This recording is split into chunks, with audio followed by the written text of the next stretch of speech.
Danger, coming with them bangers. Tell me where my paper. Still on the same mission, trying to live major. Don't hate me, hate the game. I'm a player. Feeling like Pac. Represent on my block. Try to knock me down, but I come up on top. Yeah, they wanna see me flop. Got a plot, want a lot. I won't stop on my pops. Got so many flows, it's insane. They don't really understand the game. Got a plan and it's plain, I ain't playing. I'm just trying to game.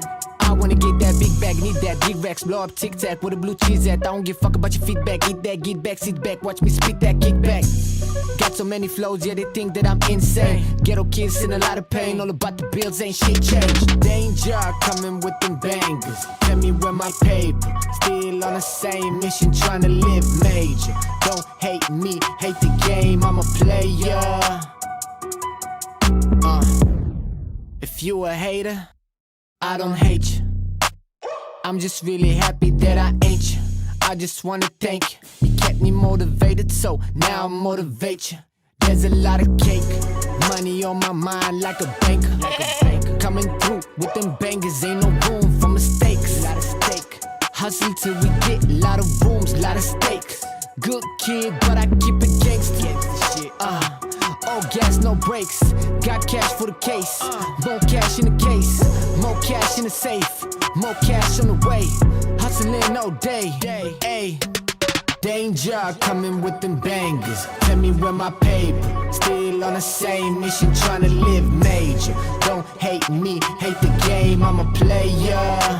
Danger, coming with them bangers. Where my fucking paper.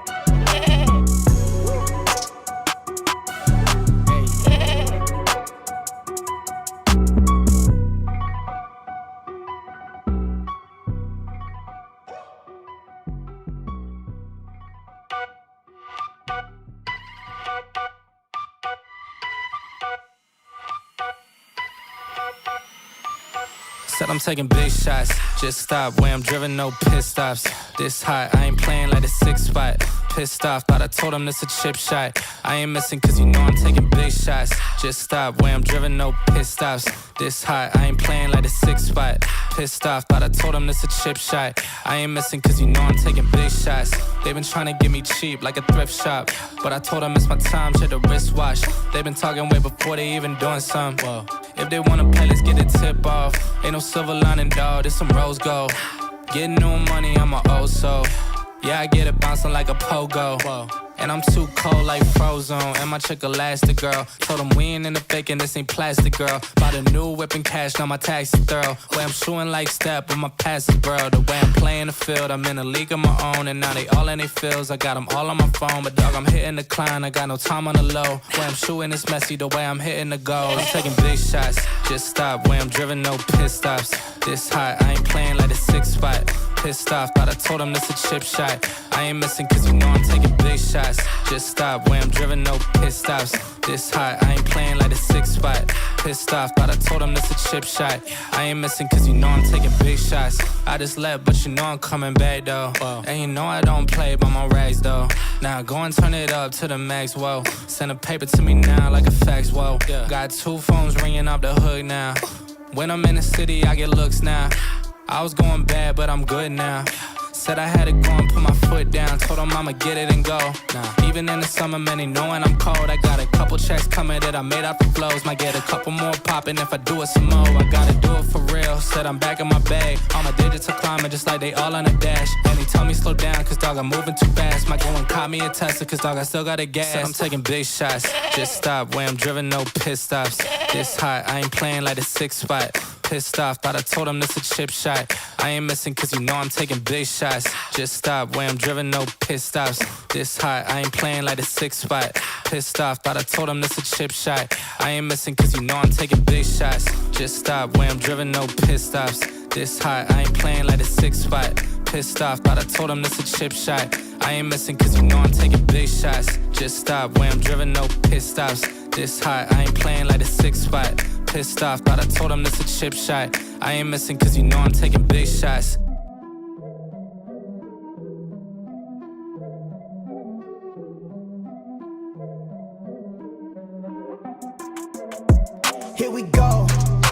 top of the class on a roll. And it's time to run it up, yeah, you know. Maxed out, put the pedal to the floor. Ayy, on the road, here we go, here we go. Yeah, we winning by a landslide. Never see me coming on my landmine. Yeah, I ain't taking orders in command like. Yeah, you about to see me on demand like. You know on demand. If you ain't know, you about to understand. Yeah, I got the team by my side, right hand. Yeah, take it to a string, you ain't seen it like that. Yeah, and it's the dream, and we coming for the bag. Yeah, and we ain't ever going back now. Future expedited, now we on the fast track now. They won't lend a hand, now they see us on the map now. It's time to act out. Here we go, at the top of the class on a roll. And it's time to run it up, yeah, you know. Maxed out, put the pedal to the floor. Ayy, on the road, here we go, here we go. Yeah, at the top of the class on a roll. Ayy, and it's time to run it up, yeah, you know. Yeah, maxed out, put the pedal to the floor. Yeah, on the road, here we go, here we go.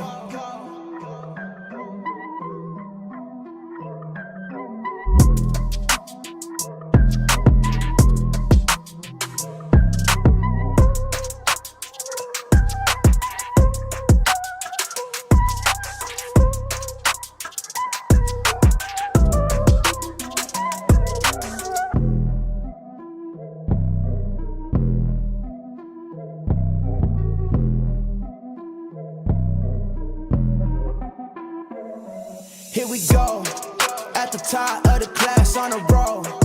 And it's time to run it up, yeah, you know. Maxed out, put the pedal to the floor. Ayy, on the roll, here we go, here we go. Yeah, at the top of the class on a roll. Ayy, and it's time to run it up, yeah, you know. Yeah, maxed out, put the pedal to the floor. Yeah, on the roll, here we go, here we go. Here we go. On a roll, here we go, here we go.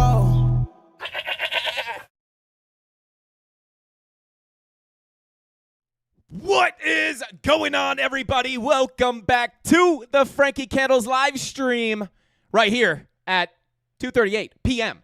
Eastern Standard Time, guys. Bitcoin got the drop to the downside, that extra little drop we were looking for yesterday.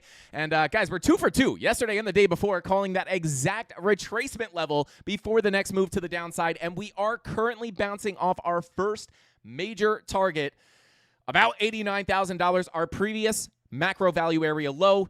This is the first area, guys. We have some interesting stuff popping up here on the charts. This is the first place where I would be entertaining the idea of maybe an early higher low coming in. However, it's not that clean cut because we do still have some signs pointing to a potential continuation down to, in my opinion, the bigger level of support sitting closer to between $87,000 and $86,000. I'm going to go over exactly what I'm looking for here, guys. We'll go over some of the bullish signs. We'll go over some of the locally bearish signs and some of the mixed signals. I'll show you guys what I'm expecting here. We are long and short at the same time here, making money as price goes up or down. But I'm going to try to break down the charts in an easy to understand, simple way so you guys can anticipate the next move on price action. So shout out to the Mafia. Thank you guys for tuning in.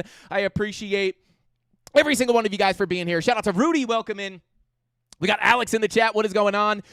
We got Mr. Pab said, super dope, Frankie. Shout out to Mr. Pab. Welcome in. Thank you for being here. We got H-Bar to the moon. Who do we got in here? We got Darren Does Things, Tony D, and I think I might have seen thought I saw Jesse, but shout out to Darren and Tony holding down the chat here today. Show the mod some love in the chat if you guys don't mind. We love them. I don't think you love them as much as we do, but show them some love, guys. They help us out so much. We got P-Dub in the chat.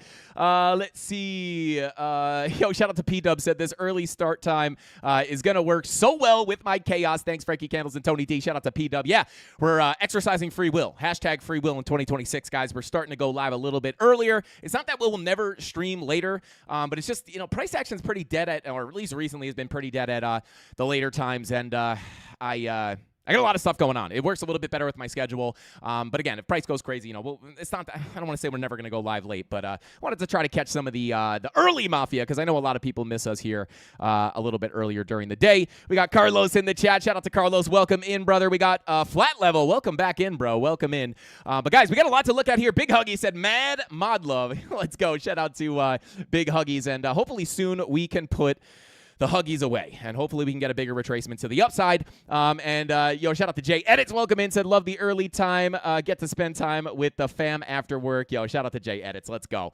But without further ado, Jesse in the chat. Welcome in, bro. Were you in here before, or was I hallucinating? Shout out to Jesse. Welcome in, bro. But we got a lot to look at here, guys. So without further ado, let's go ahead and jump on into the charts. Let's jump into it. All right, guys. So interesting situation here on Bitcoin currently. Let me go ahead and take off these MPOCs. So obviously, guys, I'm going to start here on the higher time frames. I'm going to skip the weekly. I think everybody knows the idea here. Weekly money flow coming out does make me suspicious of the lower high and a lower low, even if we come up higher, right? So I'm going to leave that there. That's all I'm going to say there. But, as we come up to the daily, guys, we had seen this daily money flow attempting to cross over into the green, and super interesting situation here because, as you guys know, there was one major level we looked at in the beginning of the week, and of course that was sitting at about, bear with me. There we go. $89,000, right? This was the macro value area low of the range. We also had our local golden pocket 786 retracement when pulled from price getting impulsive all the way to the high. We had a little bit of confluence in there. And, of course, the macro value area low is a very, very, very important level to hold on top of, because if we are going to hold this value area low, this is kind of the first level. There's two major levels I'm going to share with you guys today that you have to have on your chart. This is the earlier level. We do have a little bit of a lower level. And if we lose that lower level, guys, I am probably going to be anticipating a much bigger drop to the downside. So I'll cover that situation. But right now, we have tapped 89K. Figured I'd go live and talk about it because we've been looking at this level forever, right? This is the value area low that we couldn't get above, tried to hold it, couldn't get above, rejected. We're back in. But as we broke back into that profile, guys, with our money flow crossing into the green, this gives us the possibility of potentially looking for higher lows and higher highs. And as we have already seen a major drop on Bitcoin, as we came into some massive levels of support down here, we were hoping that maybe, just maybe, we can get a little bit of relief on Bitcoin, potentially pushing up towards $95,000 to $98,000. And as we push into this major level, this is the first opportunity for an early bounce. Now, I'll show you why I'm a little suspicious of that being the case. It's very hard for me to put like with the mixed signals popping up right now, it's hard for me to kind of put a 100% certainty or even like a super high confident probability of that happening. But I'm going to share with you guys exactly what I'm looking at. I'll show you some of the mixed signals and then my personal preference.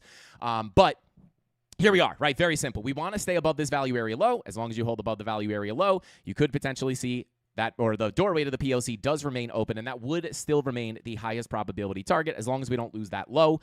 And with money flow coming up, of course, that is the reason why we are open to the higher low coming in.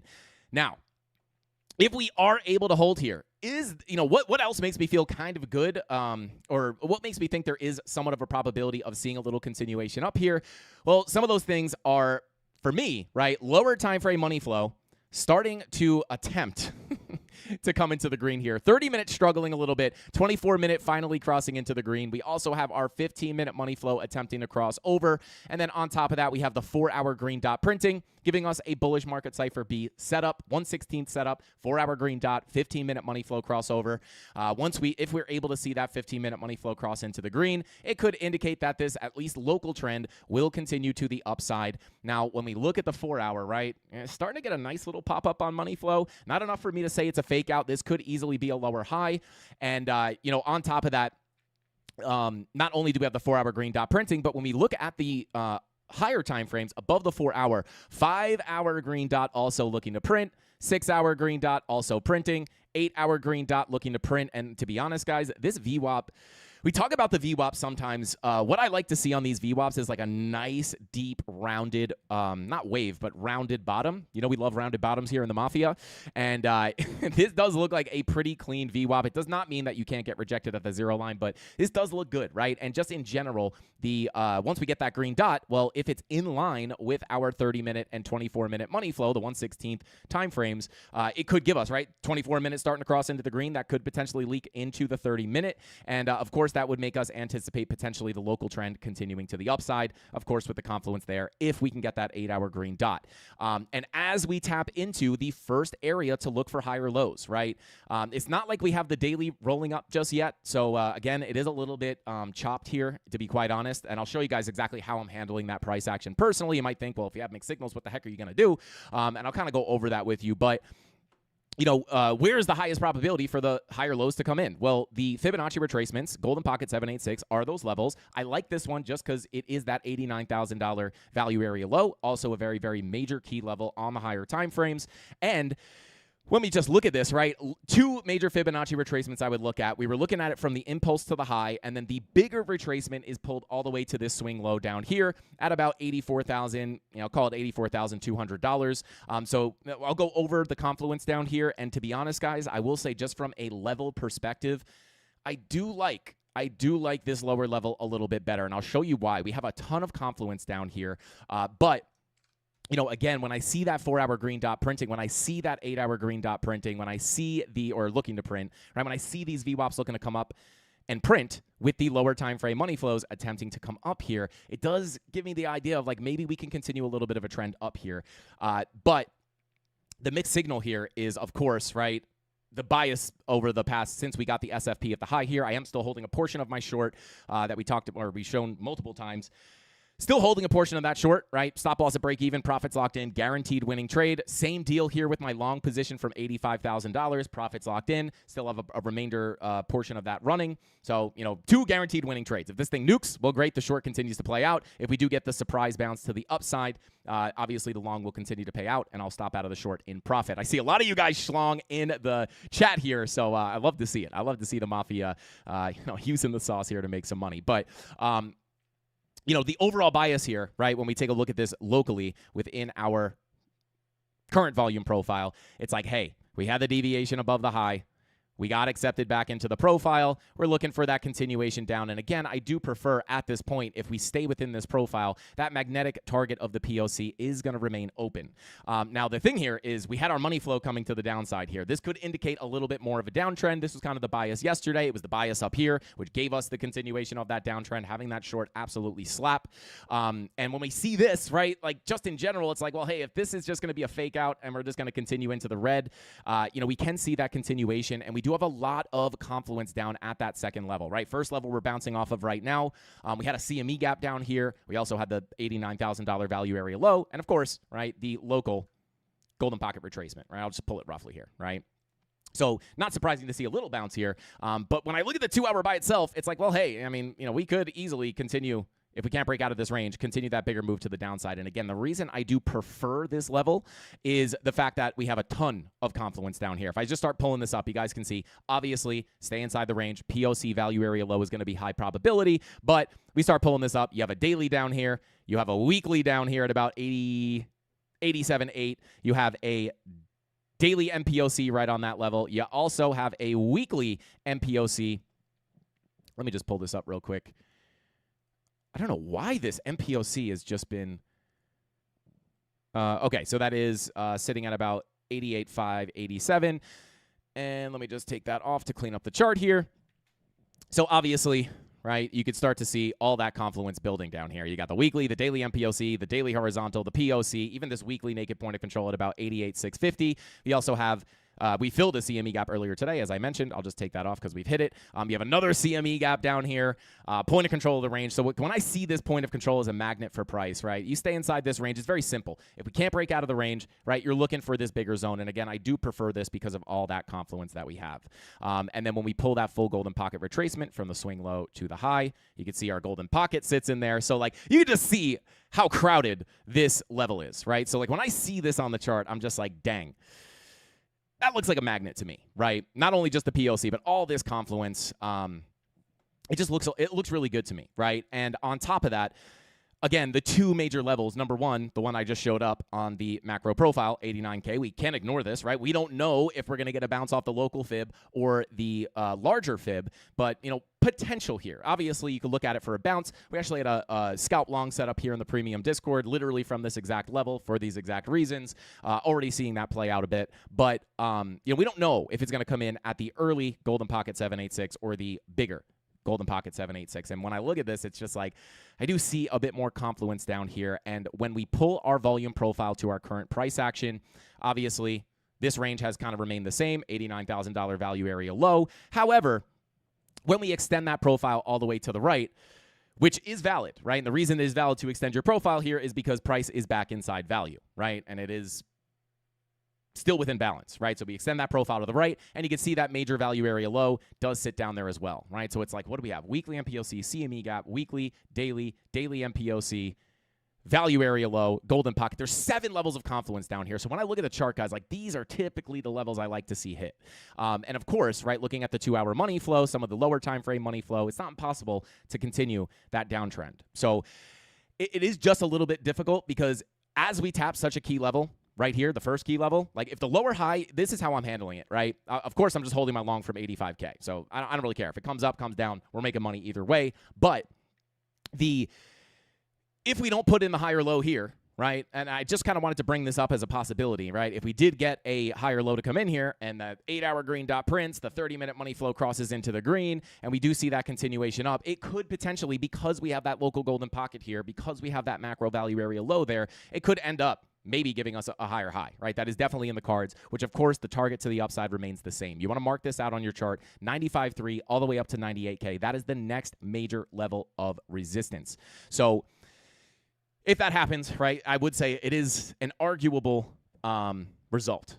But if we're unable, and of course locally, to get above that, right, and then, yeah, even if we pull up this local profile, right, like in order to get up there, right, like big level to get above, $92,210. We start flipping that, potentially we could start to see that higher high come in, which would be really nice for the overall continuation of a larger retracement. It just kind of stinks that market cipher is a little bit chopped up right now because, obviously here, this was very, very clear. We got the SFP of the high. We had the 1-hour money flow coming out with the 16-hour red dot. Clear market cipher B, 1/16th bearish setup for a lower high and a lower low. We even called this lower high on the live stream 2 days ago to look for another potential rejection and lower high to continue back down into our profile. But it's just not as clear right now. We just have a couple of mixed signals. So, like, I would say both outcomes are possible. And at the end of the day, you don't need to have 100% certainty exactly which way price is going to go if you are positioned correctly, right? So if the higher low does not come in at that first level that we just brought up, and we do continue down, we can't get out of this profile, obviously the rotation would be expected to come down here between, I would say, this is kind of a large zone, right?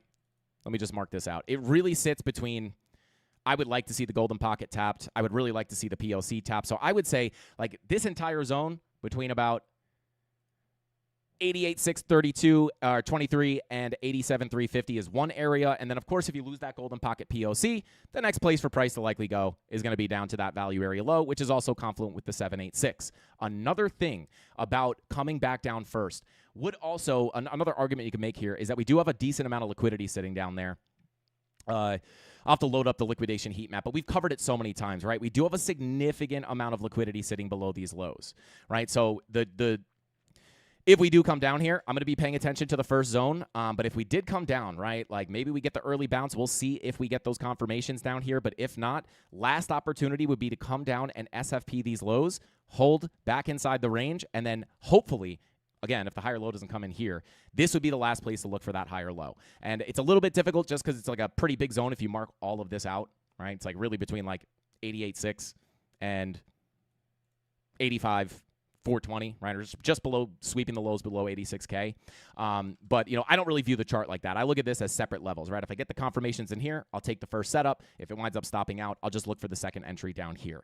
I know this looks super confusing, but I just want to kind of hammer home how much confluence we have down here. I mean, you can almost not see the background of the chart. It's why my preference is to come down and tap these levels. I'd feel a lot more comfortable for a bigger move up from here. But with that being said, right, sometimes the charts are not very clear, and sometimes you do have two high probability situations, right? So if the higher low does not come in here and we just wind up rolling back to the downside, we're hoping that it comes in here, right?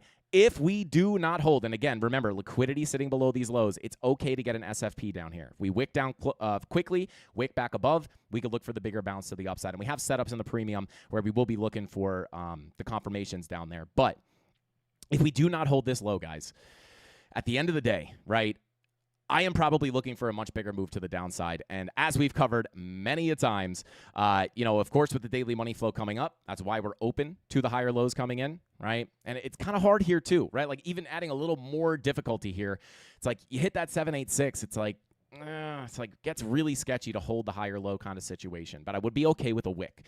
But if we do end up losing this zone in general, right? If we wind up breaking back down below this and we can't get back above it, I am probably anticipating that daily money flow crossover is a fake out, and we are going to probably come down and take these lows at 80,500. We'll cross that bridge if and when we get there. We're already bouncing off the early level. Second level sits down here, and we always talk about, right, like money flow helps you identify the environment. This is telling us, hey, sure, we're pulling back, but this money flow is going to indicate the overall trend. If this continues up, very likely we could put in higher lows and higher highs. So that's why when we hit these levels, it's like the alerts go off and we're like, all right, what does the chart look like right now? And that's what gives us the line in the sand. If you can't hold that last 786 here, I'm looking for the bigger drop down. And we will have like, local entries, which we've covered throughout all this chop. And by the way, guys, we are just still within this wonked out range. Hopefully we can leave it soon. But we will have like local setups down here, potential sweeps of these lows. But at the end of the day, like the bigger level, if we can't get back inside here, is going to be taking out the low at 80,500, the same level we've been looking at all the way since we made the low here in November. So mad long time. But, biggest levels, swing, I would say like swing levels, macro levels are obviously still remain the same. Up here, $95,300 to about $98,000. And of course, in order to hit that, we're hoping that we can hold inside the profile. That would keep this target open. Once we break out, can't get back above, bearish retest, that's where I'm looking to come back down much deeper, right? And then if we get an early bounce down here, it's hard for me to say what price action is going to look like when we get there. But that's going to basically be what I'm looking for, right? And again, holding the long and the short. We'll see what happens.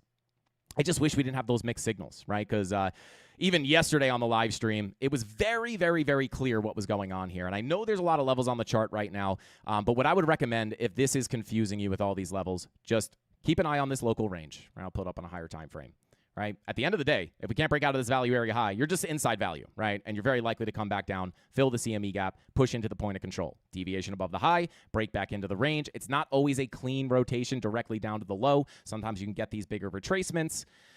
Oftentimes, the signals are very clear that you would be looking for lower highs and lower lows. Right now, this is where it's kind of a little bit chopped up on how high probability that is. But just at face value, right? Deviation above the high, back into the range. We could technically retrace all the way into this high. If we can't break out, could still be a lower high and a lower low, which would be supported technically still by the 4-hour money flow, by the 2-hour money flow trending out.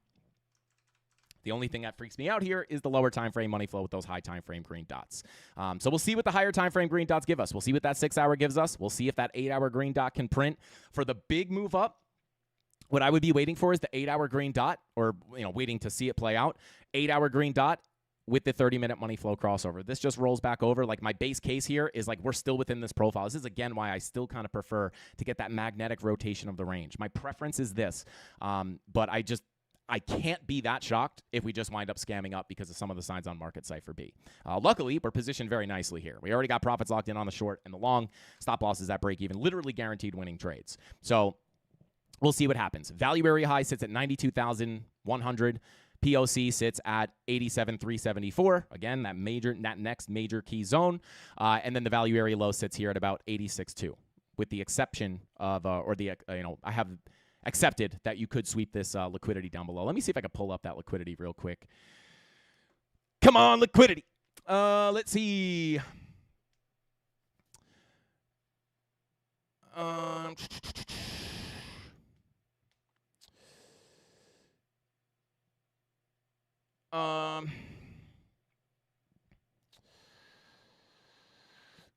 Let's see. Okay, so let me just pull this up real quick. Bada boom, bada bing, right? So you can see we do still have like the next significant hotspot of liquidity is like, we have some up here at about, call it, 94K. And then the, biggest hotspot of liquidity is really still sitting down here just below our current lows. And if we zoom out a little bit more, I'll pull up maybe the 2-week. Will the 2-week get us? Let's see. Come on.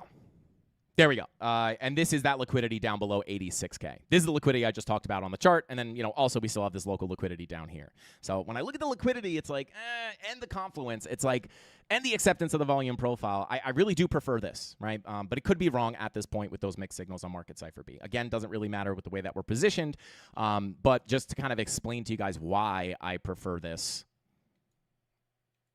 And also why there is still a probability. It's like, hey, I mean, this is a key level. You can't ignore it. Two things can be true at the same time. Sometimes the market is random, right? Sometimes you don't go grab the liquidity, although it is the higher probability, in my opinion, as we're so close to it, and you're inside the profile. But you just have two kind of conflicting signals here. So can't ignore the fact that this was key support we waited for. We had some nice confirmations. We have the daily money flow in the green. We have some medium time frame market cipher B1/16 bullish setups. But my preference would still be something like that to continue down to those bigger levels around 87 to 86K. Does that make sense? Trying to keep it nice and clean here for you guys. And not like over confuse you. I know it got confusing with all that confluence, but the only reason I show that is to just show you why I prefer those lower levels. There's tons of confluence down there. All right, let's see.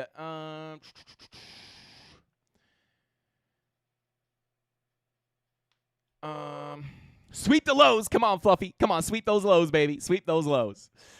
Shout out to Jesse. Don't forget to smash the like button, guys, and support us. It's the easiest and freest way to support this free content that we give you every single day.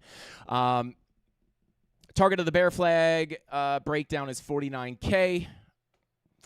Yeah, I'm sure you're probably looking at something like this. Right, just super roughly. Maybe something like that. Yeah, that's valid, but it depends on when we break down on this range, right? If that daily money flow gives us the higher low, we get the higher high. This would still kind of keep that bear flag intact, right? Who knows, right? It's very hard to say exactly what the price action will do, right? And then maybe you come back in, lose it. But to be honest, right, like it's really these high, and again, like overall, I am expecting lower prices still, right? I'm just hoping we can kind of just get through all that and then start talking about major bounces. But of course, all this weekly money flow is still super, super bearish looking. So it also, it's like this is also in the back of my head when I start thinking about, the continuation down. So we'll see what happens. This daily money flow is not something I would be looking at as a massive all-time high. It is really just to kind of start a little bit more of a relief. And then eventually I would be expecting some kind of rollover unless we see like very clear signals here that price is completely turning around. This would be the base case as of right now. However you want to draw that as a pattern or shape is whatever. But yeah, I would say that I don't know exactly where you're pulling the bear flag. I assume it's this one. That measure move probably brings you down around. That's not the first place I'm looking, though, just to be clear, right? Obviously, we have our lower levels here on our lower macro volume profile. If we break down 80,500, I'll be looking for a sweep of that level, right? Like maybe, another thing that could kind of play out here is if we do get the loss of this level, sweep the lows, and then you get the bigger retracement. It's very hard to say, right? Like calling this exact price action. This is why I'm a reactionary-based trader. The reason I don't really love this for massive, massive, massive bounces is just because of the lack of confirmation, right? If we come and sweep this low and we get high time frame bullish divergences, maybe something on the 2-day, the 3-day, etc., something like this, right? That would make me feel a lot more confident of a massive bounce coming in. But we're just gonna play it, right? We're gonna day play it, and But overall, right, like I do have a feeling, right, or not just I don't want to say I have a feeling, right, but like the charts, this weekly money flow is definitely still pointing much more towards whether we come up now or we come down first and then up, it is pointing towards overall high, low, lower high, lower low to at least, come down to about 70 to the mid to low 50s. Are there ways that we can escape that? Potentially, right? But I can't really call for that until we get up and play with those upper levels and see things actually change on the chart. So high time frame context remains the same. We're just kind of looking at the opportunity of potentially seeing this money flow continue up and give us a little bit more of a retracement. Let's see. I can't get my pick to match yours. My chart shows... Oh, the POC, I guess you're saying, at 91.3. Shout out to Nuke. You probably might be looking at a different exchange, or you might just have your range pulled at a, you're not talking about this POC, obviously. Yeah, are you talking about the POC? Let me know. Let me know in the chat. But if you're having your POC not pop up in the same place, you probably just have your range pulled from a different place.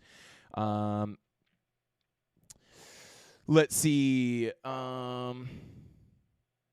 Yo, shout out to Rodeo, says ZEC team abandoned ship, but it's still pumping. Hey, guys.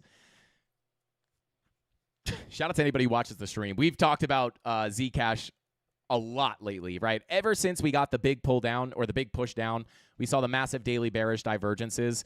I covered this yesterday.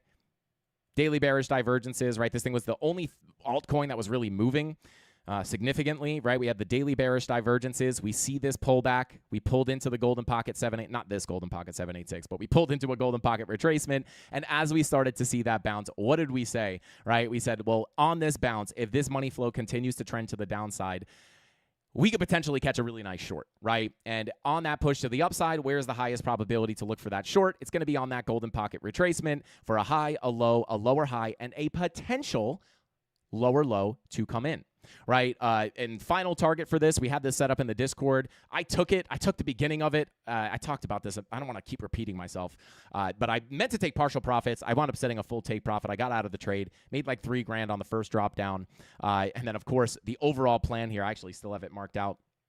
Where is it? Setup number 1, right? The idea here is that with a high, a low, a lower high, and a lower low. We literally talked about this in December when we started this bounce. Like, hey, guys, this is going to be the first major key level to look for the rejection. And if that money flow starts crossing red, which we took a look at yesterday, right, money flow crossover into the red begins on the daily. This could indicate the start of a macro downtrend. High, low, lower high, lower low. Right, eventually, next major target, right? We still have some local targets here, but next major target potentially coming down to retest that value area high at 238, right? So very nice to wake up and see that massive dump to the downside, even though I'm not still holding the position. Obviously, our plan there was to potentially see that turn into a swing trade. A lot of the Mafia took that, and, we're not crazy. We're not crazy here. People are like, and I don't know when I saw there was bearish news. They're like abandoning the project or whatever. Again, show me the charts, even all the way back here, and I will tell you the news, right? People would think like, well, how this thing just ripped like crazy, super bullish, and hey, maybe it does bounce again, right? But if we wind up seeing this melt down, again, show me the charts. I will tell you the news. We talked about that a lot yesterday on Bitcoin, right? It's like if the charts are bearish, right, oftentimes the news comes in late. So it would be the most perfect example of that if this does wind up cracking the lows, right? We were anticipating the potential continuation of a downtrend or starting a macro downtrend all the way back here. Honestly, ever since we started coming down, we started kind of seeing that, right? Because the daily bear div and the money flow started coming out. So we're saying, hey, well, if we get a lackluster bounce here, money flow keeps coming out. We're looking for a lackluster bounce, a lower high, and a lower low to break structure to the downside. If that comes in on super bearish news, maybe the news gets worse. It's like, how did we know that, right? How are we able to potentially see a lower high and a lower low here? And people will be like, there's no bearish news or whatever. It's like, show me the charts to tell you the news every single time. Perfect example. I'm kind of happy that, not that I'm, if you hold Zcash long term and you're down, like I never hope anybody loses money. I literally dedicate my life to helping people learn how to read the chart so they can make more money. But, I saw that and I was just like, perfect example of show me the charts. I'll tell you the news. Let's see. Let me just check the super chats here real quick, guys, because I saw a couple come in. I don't want to ignore them. Shout out to Simonelia. I'm sure I'm not saying that name right, but thank you for the super chat. Said, first year of trading being a roller coaster, went from 10% down to 40% up and ended the year 2% up. What to do? Shout out to Simonelia. I don't know exactly. I don't know. I can't really tell you what to do. I mean, even if I had more information, I can't really tell you what to do. I'm not a financial advisor. I don't know if that's a spot bag. I don't know if that's your trading account. So I'm not really sure exactly what you're asking. I would say you're 2% up. Maybe try to figure out.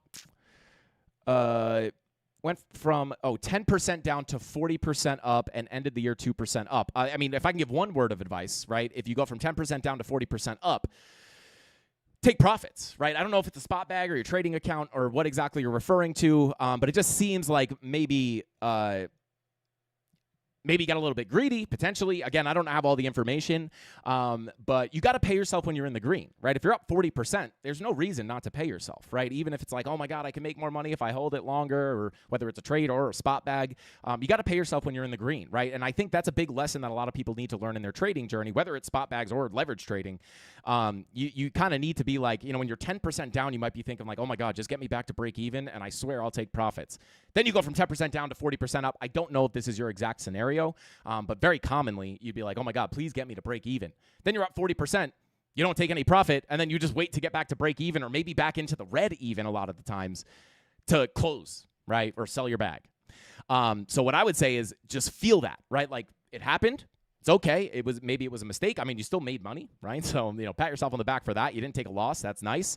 But just kind of identify that. If that were me, and again, I'm kind of filling in the blanks here, I would just kind of be like, well, man, like if I just took profit at 40% and didn't chase 100%, I would have made a lot more money than just waiting for it to come back down, right? So you have to have the discipline to take money on the way up. Even if it continues up, you're going to make less money because you're not holding a same size of the position, right? It's going to be a smaller position, so if it keeps going, you're going to make less money. But you got to lock in those profits. That extra money is not guaranteed, right? It's like I always point to 2021 on Bitcoin, right? Like everyone wanted 100K. A lot of people, right? I know a lot of personal people in my life that were buying down here, and they just 100K, 100K, 100K, they round trip their bag. If you go from here to here, why not shave a little bit off? Well, I'll tell you why people don't do that. It's because, well, if I sell half my bag up here, sure, I made, just for random example, I'm up 446%. But if I sell half my bag here and it goes to 100K, I'm listening to all the hopium. If it goes to 100K, I'll make way less money. I might as well just hold my whole bag. I want the most amount of money possible. It is not guaranteed. I think a lot of people kind of got humbled here. Right? They're thinking, oh my God, we're going to 100K, we're going to 100K. And I think this proved to a lot of people, especially in this cycle, that not every major target is going to be guaranteed. And, when you hold it all the way back down into the bear market, now they're sitting here, whatever it is. Now they're only up, 200%. So they still made a pretty good position in this random example. But, it's not the case for a lot of people, right? Some people will buy here. They won't sell here, right? Or here, or here, or here, right? You don't have to sell the exact top. And then, they don't really learn the lesson until they get humbled. So if that was the first time for you feeling that, take it, don't internalize it, but, notice it, recognize it, state the mistake, write it down. So the next time you have that feeling of, oh, I don't want to take profits yet. I want to, maybe your target's higher. That's totally fine, right? But, there's no reason not to take partial profits, in my opinion, right? And if it's long-term spot bags, just like you dollar cost average in on the way down, you want a dollar cost average on the way up. Right? That's what I do, at least, right? I can't tell you what to do. You can do whatever you want. But dollar cost average on the way down, you're not going to bottom tick the bottom. I mean, if you do, you could, right? But it would be a big element of luck there. Buy,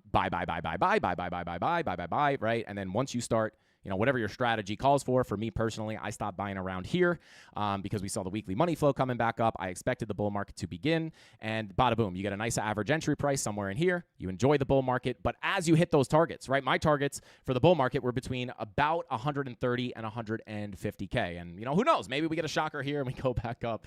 Not that I'm expecting that, but that did not stop me from taking some profits here and taking some profits here, even though we front ran 130K. I don't care if that target gets hit. It's because I know it's not guaranteed, right? And then when we start seeing the bear signs on the way here, I'm like, well, hey, if we break this level, we're probably going for a big dump down, and it is at risk of going into a much deeper bear market. I would be silly, right? I'd be stupid not to take some profit up here, right? I didn't think when I took profit here, oh, man, but if we go up more, I'm going to make less money. I don't care, right? Because I've already capitalized on a majority of the move. It's a lesson that everyone has to learn. And the reason I do this now is because I've learned the hard way as well, right? Didn't start off like this, right? So learn from my mistakes and learn from your mistakes. So shout out to you, brother. And shout out to Tactical Pew Pew said BTC keeps getting rejected at 91.2. So let's jump on down here to the lower time frames. Let's see here. And also, guys, yesterday, just a little education here.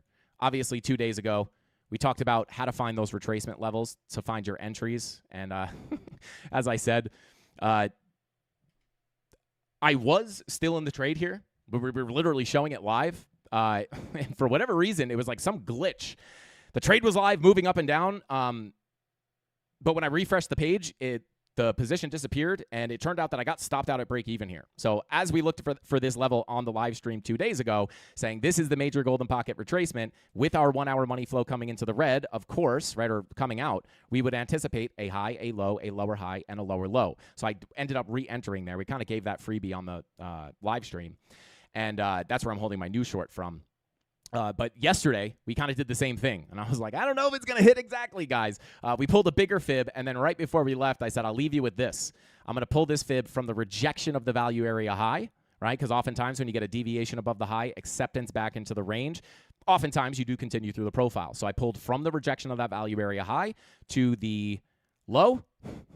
And where'd the lower high come in at, right? Like this was literally on the live stream as we were starting to get the little push up, and that was yesterday, obviously. We pull that little Fibonacci retracement. We come up, lower high, lower low, into our next major target, which was a daily MPOC. Do I still have it on the chart here? Yeah, which was sitting here technically at 90,230 or 90,208. And then we slipped it, and now we're potentially looking to hold on top of it. But yeah, well, we'll see what happens. Those were two like perfect levels to look at. Let me come back into chat here real quick. Yeah, shout out to Fiat Level, says don't be exit liquidity. Absolutely. That's right, Frankie Candles. Shout out to Lakeville. Welcome in, bro. Welcome in. What humbled me the most was most altcoins not hitting all-time highs. Shout out to Loki. I think that hit everybody by surprise. Hit me by surprise, right? Now, I'm not one of those people that just calls for massive alt seasons. I had been, and I hate being like this, right? Because it's just like people don't want to hear it, but obviously, I have been very well positioned in higher market cap altcoins, all of which are in the green. I do hold smaller market cap altcoins that are still in the red, some higher market caps that are still in the red as well. They're not all in the green, but the majority of my portfolio is allocated to coins that are still in the green, right? And my average, the reason that is mostly because my entry prices, right? Like on Solana, yeah, we covered this, right? Rewatch. If you just tuned in and you're curious about Zcash, scrub back. Maybe watch the stream also from like late November, early December. But anyway, show me the charts, tell you the news. But anyway, on Solana, right? Like my entry on Solana is, I think, $30, right? My average entry price, around $30, right? So still massively in profit on stuff like that. That's where a majority of my alt portfolio is allocated. Ethereum also still massively up. XRP still massively up. But a lot of them are in the red, right? And I think that hit everybody's surprise, including me, right? Now, when we started getting closer, it started, we were looking at a lot of people were expecting a major alt season right here in, I think it was November, and yeah, I think it was right here, right? Started pushing up. We started getting the big dump, and we identified this, and we did get decent rallies on the altcoins. We actually looked for this in the premium Discord and had almost all the altcoins that we were looking at. We had the charts with the targets. They almost all hit their first targets. But even here, right, this was a golden pocket retracement. And not just calling for a massive alt season, maybe questioning, hey, could this be the start of an alt season? But having reasonable targets, and as we hit into those targets, right, and dominance starts coming up, we start to question flipping, or this was where it was, February, where everyone was like, oh my God, we're going to reject massive alt season. But we saw flip of this value area low, and at this point, these altcoin rallies all looked like retracements, right? And we actually bring that up, right? Because there's new information on the chart. Of course, if this kept continuing down, it would have been massive alt season. But when you get the massive bounce and you start flipping this value area low, very likely that the next stop for dominance in this case would be the point of control. Hold it as support. POC door is open, right? And then we also had this target up here at the 786. I think this is where a lot of people got tripped up. Everyone was hoping for the alt season here. But when you see that flip of support, that's new information. You have to take that into account. You can't just hope for an alt season because that's what happened last time. And that's why I say I was kind of happy with the way I went here, right? I wasn't just calling for a massive alt season in February. I was actually very, very concerned about it. But it still hit me by surprise. I'm like, wow, like the altcoins super underperformed this cycle. So definitely hit me by surprise as well. I don't know everything, right? So don't feel bad if that caught you off guard. I think it caught most people off guard, including me. Not a loss if you don't sell. Shout out to Level Settles. Yes, I guess as long as, with the caveat of it does go back up, right? Not all altcoins will recover long term. But assuming it does recover long term, of course, you wait long enough, you will end up in profit. Like Bitcoin, it's a little bit more, I'm a little bit more comfortable saying that on something like Bitcoin, right? It's like if you bought the top in 2021, held all the way to the bottom, as long as you're not selling the bottom, right? This would be on Bitcoin, I would never do that, right? Like even if I didn't take any profits here as we were losing 108K, literally right before the drop, right? If we wind up dumping down, right? Like I'm not just selling at a loss here. At that point, it's just like, man, I made a big mistake.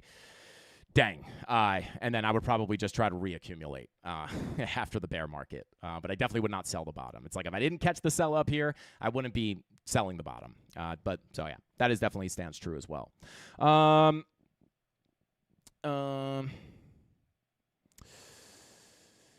Let's see.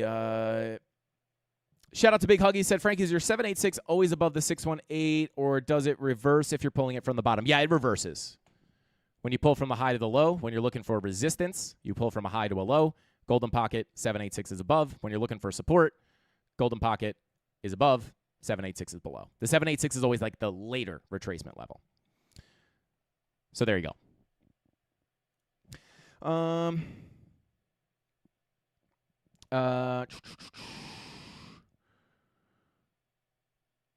When you pull your fib from the high to the low, I noticed the 786. Yeah. Shout out to that should answer your question, Big Huggies. Awesome, thank you. Yeah, perfect. I just almost hit the power button with my foot on the computer. Good Lord.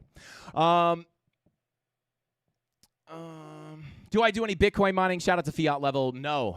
Mining is something I talk about this all the time. Like, I'm not an expert on mining. Like anything I don't feel like I am well versed in. I don't like to like give advice or like any kind of information on because it's probably going to be wrong. No, I don't really have any experience mining. The only thing I've ever technically mined was on like some remote mining thing, like Nice Hash, if you guys know about that. Like back in the day, I played with that, but I'm not a miner at all. Regret it. I should have been mining back in the day for sure. Do I shout out to Haid, welcome in, brother, welcome in. Do I still think the bull market is in play?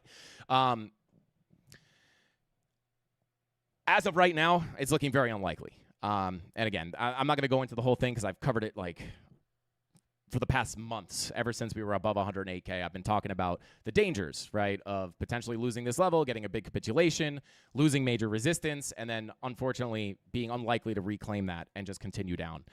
That's my base case here.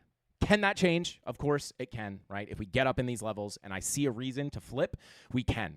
But until then, I think the probability is higher that you're going to wind up, even if we get a bigger retracement, get a lower high and a lower low. That doesn't mean impossible, right? Nobody knows 100%. Crazy things can happen. But based off the charts, it's like I always point back here, right? Here, for the same exact reasons I'm talking about it here. Massive bearish divergences, for anyone who hasn't watched the stream in a while. Massive bearish divergences, weekly money flow, trending out. This is a rare signal. We've only had 3 of these in the history of Bitcoin. So when we see that happen, you get the big drop down. You lose your major support just from a simple perspective. There were many levels, but just from a simple perspective, you lose the 50-week moving average. This has proved to be impossible in every other cycle to get back above after you lose it this late in the cycle with money flow coming out on the weekly. And even if you don't pay attention to the 4-year cycle, again, I'm not like a 4-year cycle maxi. But if you do end up getting that money flow crossover just in general, you know, the bias back here was lower high, lower low, just indicates macro trend reversal, right? People hated me here. I hated saying it. I didn't want to say it, but it wound up being correct. Could this have been wrong? Sure, right? Like, well, we got up here, we started flipping the 50-week, we saw the indicators start to flip around, things started to look a lot better, then that would have been wrong, and we would have seen the reasons for that, and we would have been looking for higher prices. But literally, as we ended up testing this, we not only did we have the, you know, all the bias of the continuation down, but like we started printing that weekly blood diamond, and that was the point where I was just like almost 0% chance, guys, that we're getting above that, right? If this confirms, we are very likely with the blood diamond on top of everything else, the bearish confirmations, the money flow, the trend reversal, the resistance on the 50-week moving average, like almost 0 chance of coming back up. We're looking to go down into the bear market, which the people who took the information, right? Not that you should just listen to someone on YouTube, right? You could always look at the bullish case and the bearish case, weigh the evidence pieces, and then go with the higher probability outcome. That's what you have to do. There's nothing ever, you're never going to find something that's going to give you 100% certainty. Nothing. You're going to be looking for something that doesn't exist, and it's going to slow down your progress. Just accept that nothing is 100%, especially in trading, maybe in life too. Nothing is 100%, so you have to prepare for both scenarios in case the TA is wrong, and then that's where the risk management comes in. Just you're not like here. You might have been bullish, right? But if you kept in mind, like, well, hey, it does. You know, there are also bearish signs, right? There could be reasons. You have a high, a higher low, a higher high. You would be looking at this as a higher low, especially because it was on a Golden Pocket 786 retracement. This is literally where you would look for the higher low. So if you weren't paying attention to any of the other stuff and you were just looking at this as bullish, you have to understand, well, hey, what happens if we reject this and go down, right? You want to manage the risk. You don't just want to hold your spot bags for the entire bear market. So that's my thought, Haid.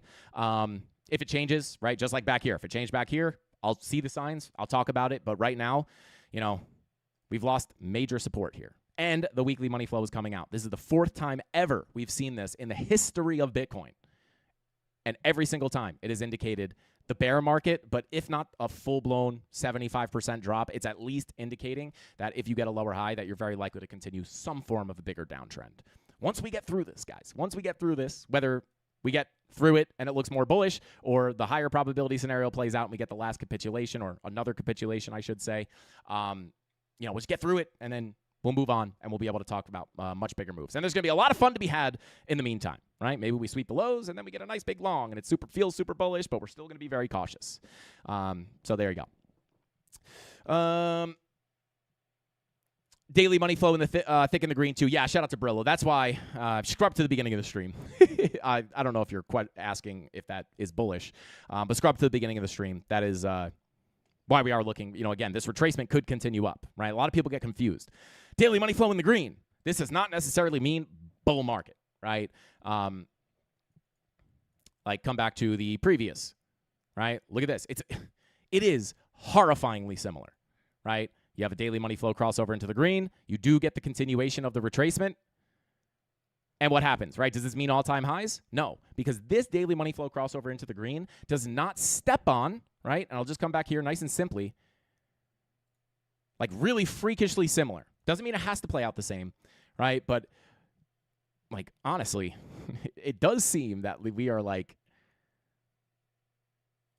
somewhere here. Right? It's like you're in this choppy, wonked out range. Your daily money flow crosses green. Of course, you can look for the continuation of a daily uptrend, right? But this daily money flow crossover into the green could indicate a trend to the upside for a bigger retracement into key resistance, but that does not step on the fact that that weekly looks horrifying, making the higher probability that daily trend being a retracement for a lower high and a lower low. Remember this picture.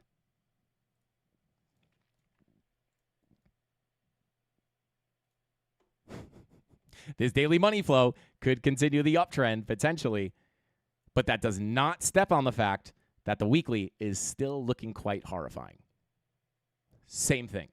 Doesn't mean it has to play out the same, but we have to have more information. I need a reason. I need to be able to look at things and say, hey, guys, this is starting to look good. Right now it's starting to look okay on the daily, but I understand we're in a macro, much more potentially bigger bearish trend. So high time frame.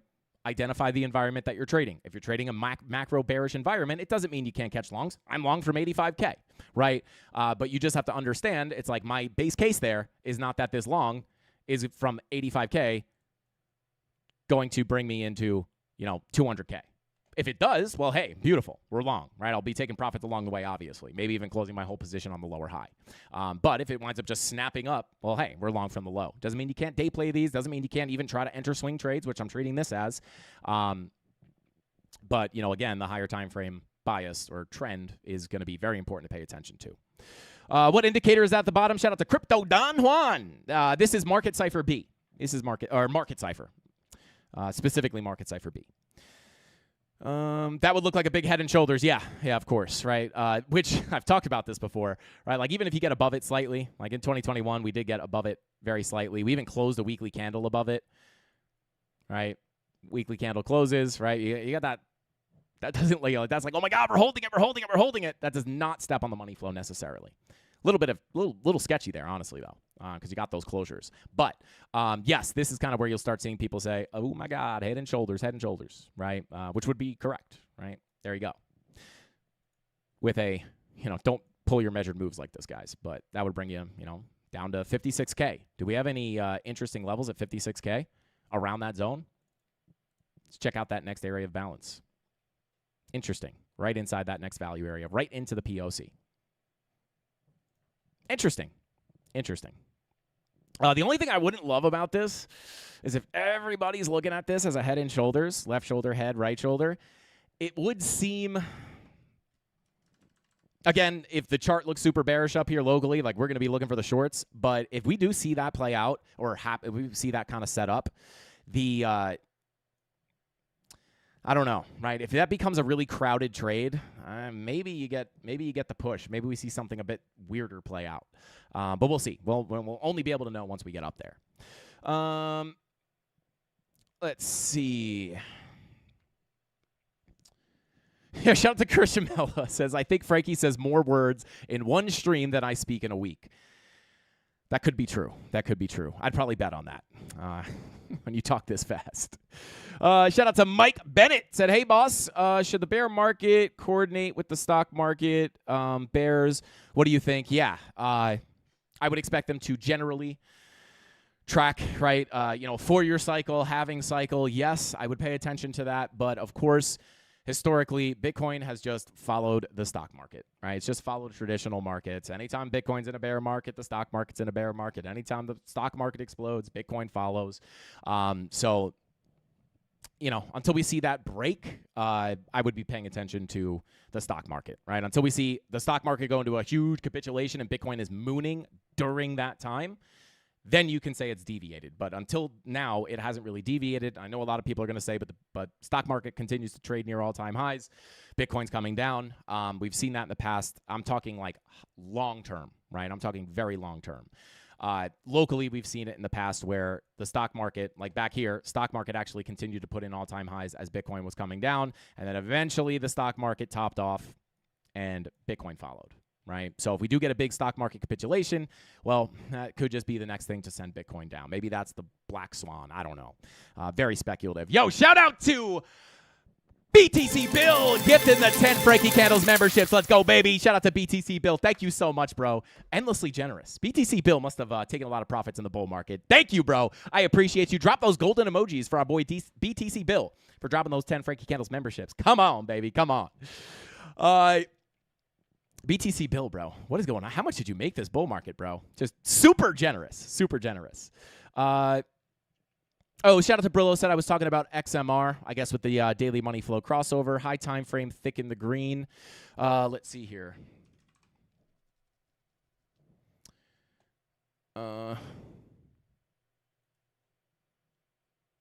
Yeah, I mean, I would still say this is generally trending down. You have bearish divergences here on the daily, your higher highs, your lower highs. Money flow continues to trend out. Check the weekly. Weekly money flow is big boy in the green. Big boy in the green. Let's check the 2-week. 2-week is in the green. You do have a 2-week bearish divergence. Let me actually do this real quick.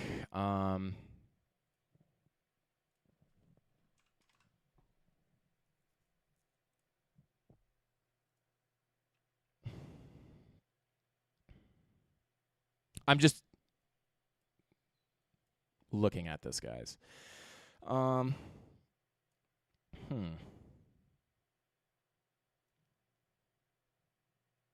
Interesting. So, yeah, I mean, to be honest, you have a monthly bear div here as well. I'm not saying it can't continue up. Your weekly money flow is definitely thick in the green. I mean, we like them thick, and there it is. But there is no saying that this might not be. It's not no saying that this can't be the top of the wave, right? I mean, you do have the bearish divergences. I wouldn't say it looks super bearish. Oh my God, right? If this money flow was trending out like this, right? If this money flow was like about to cross into the red, this would look horrible. That's not the case, right?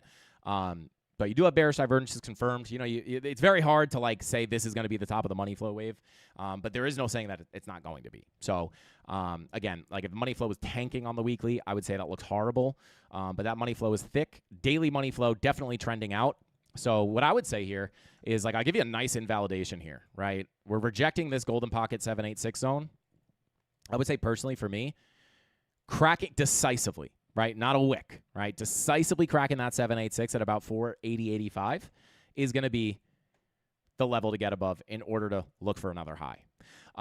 If you wind up rejecting this, right, well, if that money flow is coming down, you could be in a scenario where you have the high, the low, the lower high, and that money flow could be indicating the start of a downtrend, cracking structure to the downside here below about 411.84. This would be the level you don't want to break. It'd be okay to come up and test it, maybe get a wick, but if you end up rejecting that long term, you get multiple daily candle closures below, that would be indicative of a high, low, lower, low. That money flow is very likely to cross into the red to start a much bigger macro downtrend, or at least macro on the daily time frame. So that's what I would look at there. But you definitely have the thick money flow on the weekly. That is undeniable. So doesn't look horrible. Doesn't look horrible on the weekly. But again, if this was like about to cross red, I'd be like, this could be the short of a lifetime. But that is not really the scenario. So there you go. Shout out to Brillo.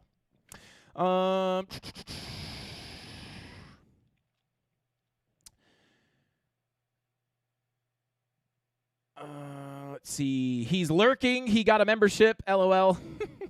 Who's lurking? Who's lurking? Let's see. Vegas Claw. Did we catch Vegas Claw lurking? Come on, baby. Shout out to Vegas Claw. Welcome in, bro. I don't know if Monero. Monero Chad is lurking. That's interesting. Perfect timing. Def agree with that analysis here. I'm watching it, but also scalp long. Maybe it turns into a bigger swing. Let's see. Cheers. Shout out to Brillo. Yeah. That's exactly how, if I was long, I would be viewing that as just cautious, right? Cautiously optimistic. So, yeah. Dang, I'm late. Shout out to I'm My Hero. Welcome in. Welcome in. Let's see.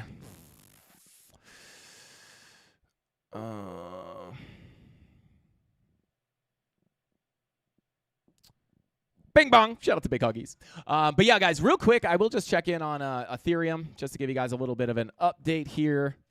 Yeah, pushing into retest this 50-week moving average. I'm going to take that off the chart for now. Key levels remain the same here, right? Like, again, if you pull your local retracements, it's the same thing as on Bitcoin, right? You have the local golden pocket getting tapped, just like on Bitcoin. The bigger retracement pulled from this low sits down, in my opinion, with a lot more confluence. So, if we can't hold this golden pocket 786, I'd be looking down here. This value area low is going to be absolutely key to hold. If we lose that 786, I am going to be looking for a much bigger, I don't know if to say much, right, but a bigger move to the downside, targeting about 2670, 2680, right, at the previous value area high. So, not to confuse everybody, you're at local support. Your daily money flow is still in the green. You have the daily red dot printing. As long as this money flow can stay in the green, generally, we could potentially be looking for higher lows, higher highs, higher lows, higher highs. The invalidation for that, for me personally, is going to be that 786 value area low at $2,900. If we can't get back above that and we start bearishly retesting, drop it to the downside, I'd be looking down here. Get accepted into the range, I'd be looking towards the POC of that range, which sits at about 2530. Other than that, not really a huge update on Ethereum. Really, the big update is on Zcash, which is literally following exactly along with our plan all the way from early November.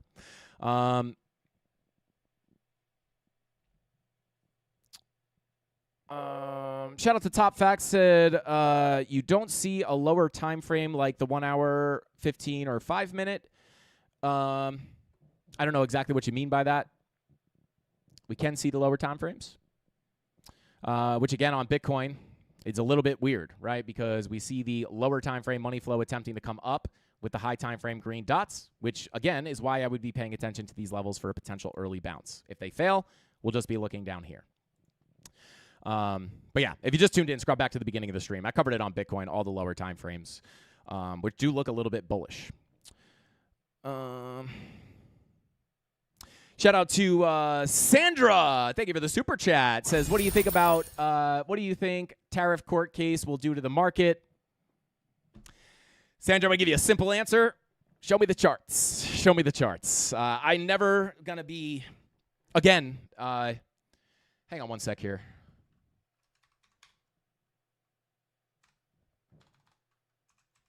Let me just see something real quick. So 6 hours ago, right, just to explain why. 6 hours ago, Zcash developer team behind ECC quits after governance clash. Bearish news for Zcash.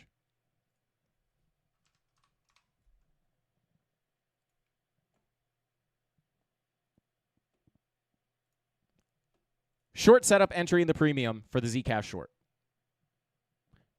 Show me the charts, I'll tell you the news. Right, so I'm not sitting here waiting like, oh my God, bearish news on Zcash, short, right? Short on the way up. So it's just something I not that I would ignore it completely, right? But more often than not, the news does line up with the charts, right? If it's, so the way I would view that is, if it winds up being bearish, right? And people are like, oh my God, that news dumped the market. It's like, I would just see that as an overall continuation of the original plan. If it's bullish, maybe it continues the overall bigger retracement, right? So it's just something I don't really pay too much attention to when it comes to, making decisions, if that makes sense. So I don't really have a strong opinion on it. Short answer.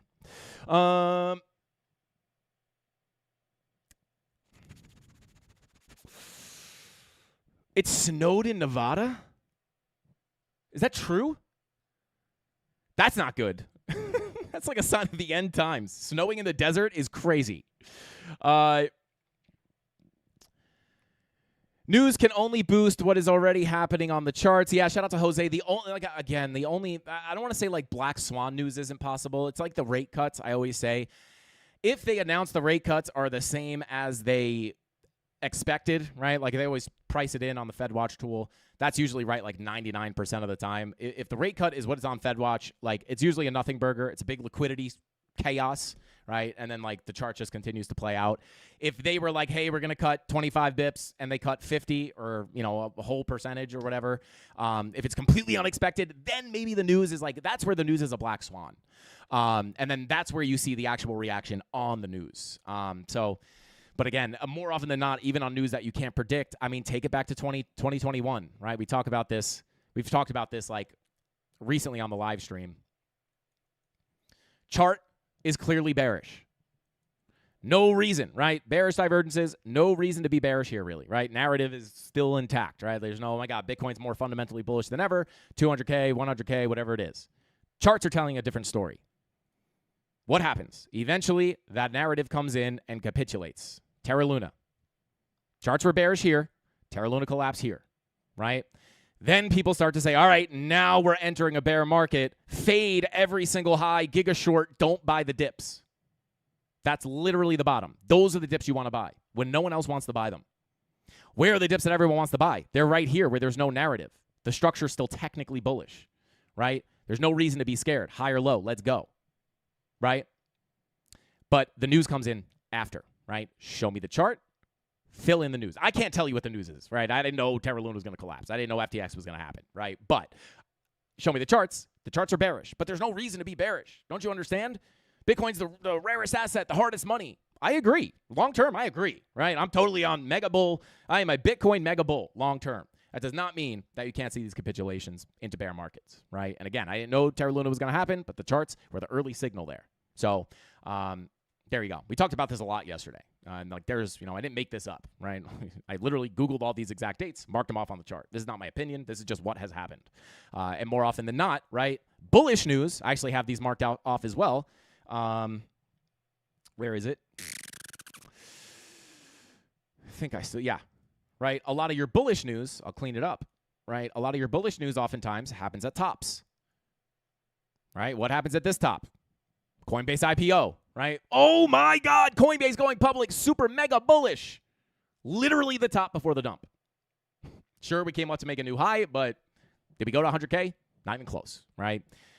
Up here, El Salvador makes Bitcoin legal tender. I remember this one. We literally got a little, it was literally the local top, and then finally get another move up. You get the ProShares Futures ETF launch, literally the top into the bear market.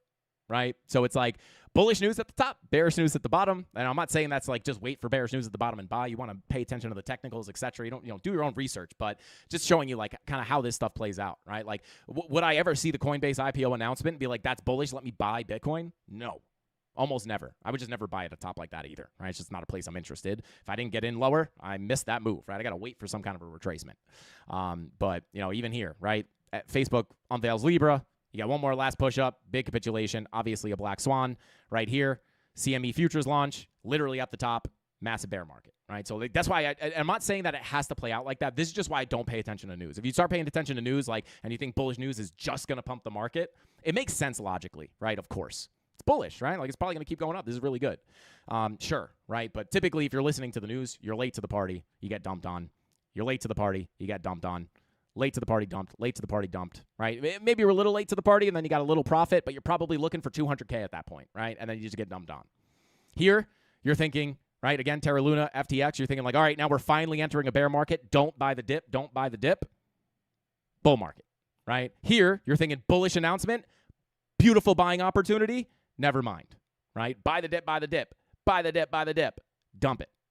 So it's just why I don't pay attention to news as much, right? And not that I don't pay attention to it, just why I don't make my decisions based off the news. So there you go. And all of those examples were all signaled by the technical analysis, right? Like bear signs up here, bear signs up here. Maybe this one was a little less predictable because it was a black swan event, but even here, right? Like just generally as a trader, am I looking for longs up here? Probably not, right? You get a big dump.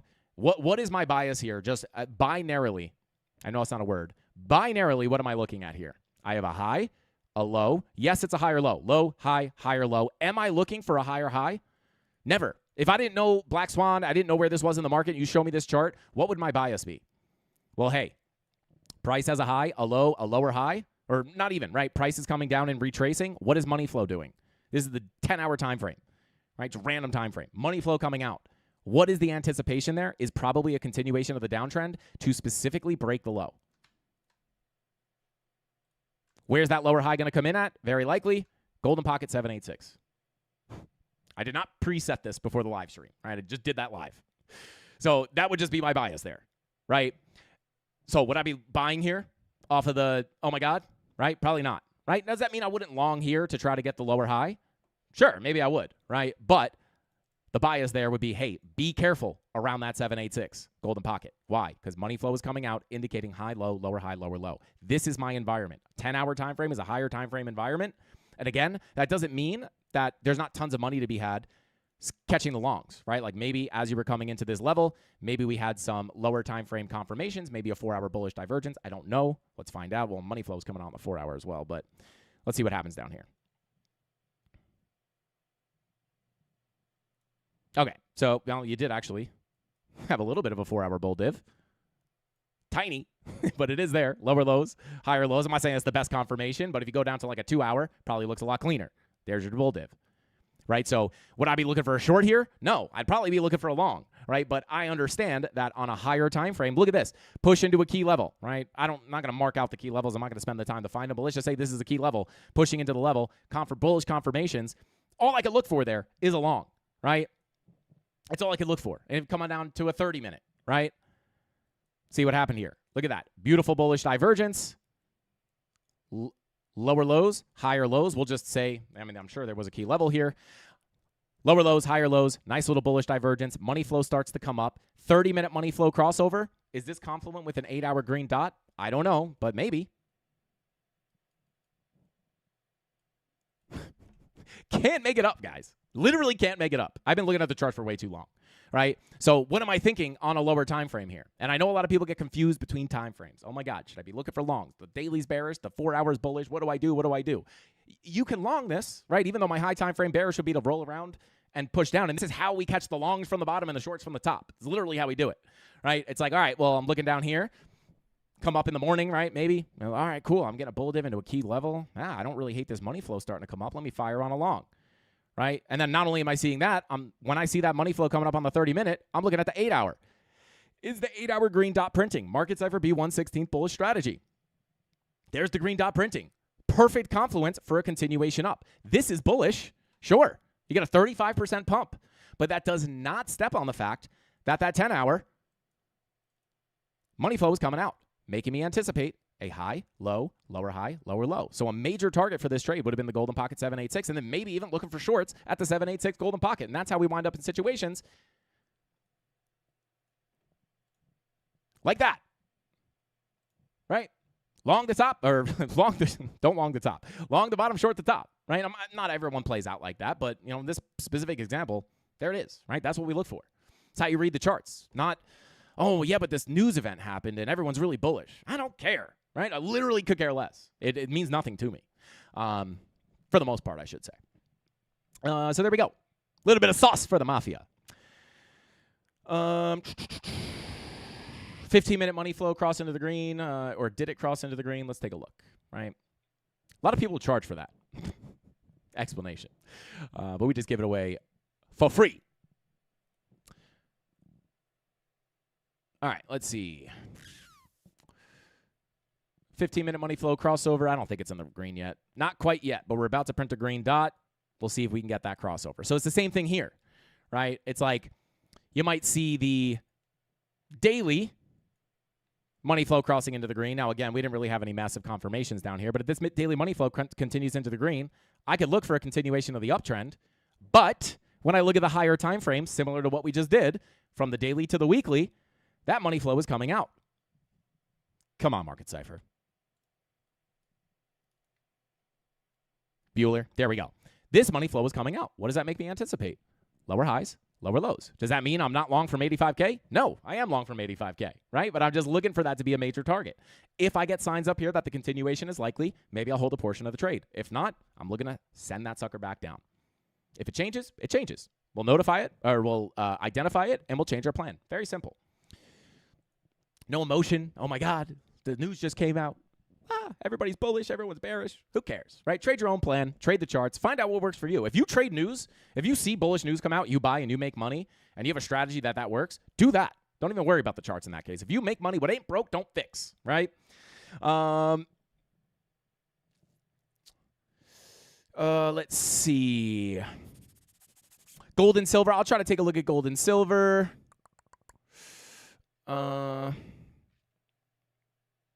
Shout out to Highly Trained, said, straight wizard. I appreciate you, Frankie. Shout out to Highly Trained. And by the way, guys, low-key, that example I just brought up from the Black Swan in 2020, that was a perfect example. Now, more often than not, I'd say 70 to 80% of the time, if you go back in bar replay mode and you look at the charts that way, you'll be able to identify how high probability that is. But go test it yourself, because there are times, right? I know that played out perfectly, but if I picked a different example, it might have been one that didn't play out, right? It might have been one that, wound up getting a big continuation. Fake outs happen. The TA's not right 100% of the time. But you could just see, pick a random time in the market. There's a super high, I knew there was a high probability that would be the case. That's why I said, you can't make it up, right? I'm not making this up. So, but go test it yourself, because there are going to be situations where it doesn't play out. And you kind of want to look at those, identify what went wrong, why didn't it play out. Maybe there's no reason. It's just, you hit the lower probability scenario, just ended up playing out of nowhere. Or maybe you made a mistake. Maybe you weren't looking at a certain time frame. Maybe you didn't have the right confluence or something like that. Go back and back test that, guys. I've spent well over 10,000 hours in bar replay mode just staring at the candles, testing different strategies, just understanding how price moves. It's very important. That is one of the big things that really gave me a big exponential growth in my trading journey, other than giving myself a longer time horizon to actually make money.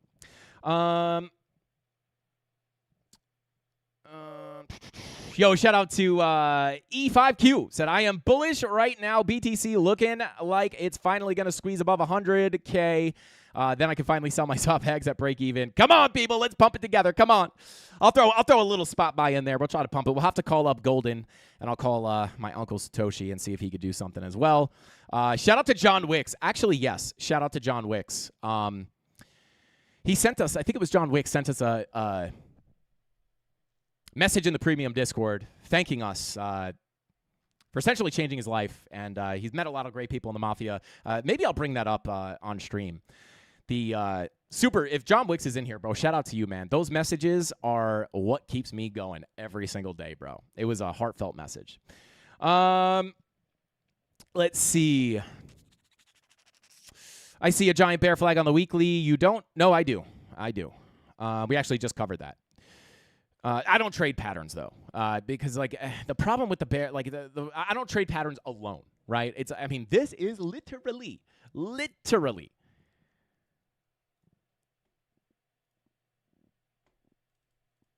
Again, not saying it has to play out the same. But this is literally identical. This was a bear flag. We identify it as a bear flag, but it's really just a way for me to describe price action. I don't trade. This is not my trading strategy. This is a bear flag. It does give us a general, actually a pretty accurate measured move. If I do use patterns, I usually use them for measured moves. So I do identify that as a bear market. I don't trade. I identify the patterns as a bear flag here, but I don't trade based off the bear flag. This actually wound up playing out really well. The problem with patterns is if you know that you have like a ton of liquidity above these highs or something, if you don't understand all that, like you could very likely, a lot of patterns get faked out, right? Like you'll come up, you'll sweep the liquidity. Oh my God, bear flag invalidated. And then it's a big wick. You get back in and eventually it just breaks down. So I use patterns as a way to describe price action, right? Like price does not know it's in a bear flag, right? Price does not break down because it's a bear flag. This is a way to identify what price action looks like before a bearish continuation, but they're just not always one-to-one play out. They don't one-to-one play out exactly as people would expect all the time. Sometimes they do.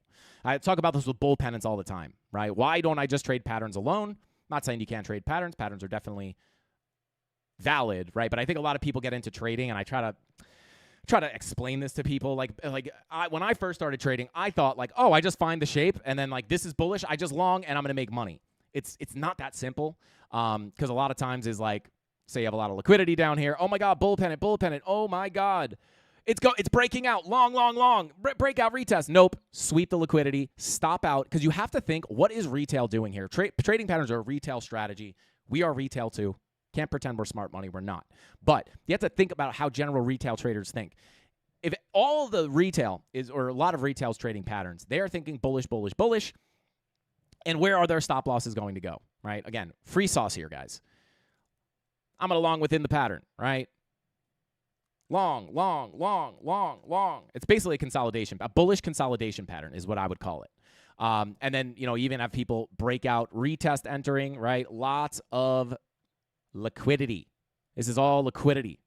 Once that liquidity builds up, sometimes what will happen is you fake it out, sweep out the longs. Everyone's like, oh my God, the pennant didn't play out short. Then what happens? It's literally how the market moves. Then what happens? Everybody who was trying to trade the bull pennant now says it's faked out. They're going to short. Then what is the case there? Everyone is short. Now all their liquidity is sitting up here.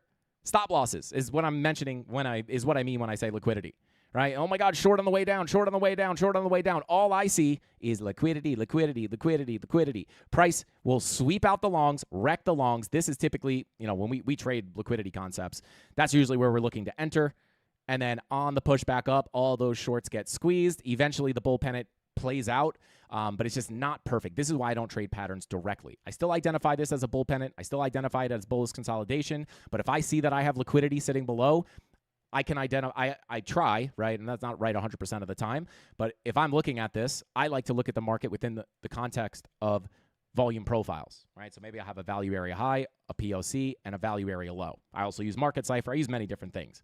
But I don't care what this, I'll look at it, I identify it, but if I see that there's a lot of liquidity sitting below, if I see there's a lot of liquidity sitting below this low, if I have signs on market cipher B that we're probably going to reject this value area high, this is a fake out above the high for me, overvalued price for acceptance into the range, rotation of the value area low, and then if I come down to the low, this is now undervalued price action. So I'm looking for SFPs, I'm looking for a fake out of this low to stop out all the longs. Reclaim value area low, send it back up. Now, again, I'm not always looking for a full continuation, but I don't like trading breakouts normally, right? Because my strategies that I use now are literally counter trading breakouts, right? Everyone gets bullish, they all long, their liquidity goes below, sweep them out, all the longs get stopped out. Now everybody's bearish. That's where we look for the longs. And then everyone is now getting short here, thinking, oh my God, price is going down. Let's short, trade the trend, right? Short. Their liquidity goes above. As soon as price pushes up, that is fuel for the push to the upside. We literally counter trade the retail, right? And we are retail. We're like retail that trades against our own team, pretty much. But again, if you trade patterns on breakouts and you make money, you can make money trading patterns alone. As long as you manage the risk correctly, you can make money. I'm not saying you can't make money trading patterns, but I think a lot of people just try to sell it as, pick bear flag, just short it, right? Yeah, it's very important to understand the actual mechanics behind what moves the market. Let's see. Total 3. Yeah, we could take a look at total 3. Let me just check in on the lower time frames here on good old Biddy. Yeah, still just bing-bonging around. You got the 15-minute green dot about to print. Is that 4-hour green dot confirmed now? Yeah. So we'll see, right? Again, I do prefer the lower level, but scrub back to the beginning of the stream where I covered like the overall scenario and the 2 biggest levels to watch. The higher low doesn't come in here, and we can't break the high. Bigger level sitting down below. Again, scrub back to see that level, but it's a bit difficult here, right? Because again, like 2-hour money flow, this makes me think lower highs, lower lows. But if we get this, 24-minute back in the red, if we get this 30-minute money flow to cross over into the green with our 8-hour green dot printing, it's not printing just yet. There are signs. I mean, I would say it's kind of a crapshoot here. I'm just waiting, right? If it comes up here, long continues to play from 85K. If we see the continuation off that 2-hour money flow, well, the short continues to play. I prefer the move down first. Not saying it's the higher probability. It's very mixed here. But I do prefer the move down first, to be honest. I like all the confluence down there. Again, scrub back. I explained everything in super detail. You'll get the exact levels on your chart.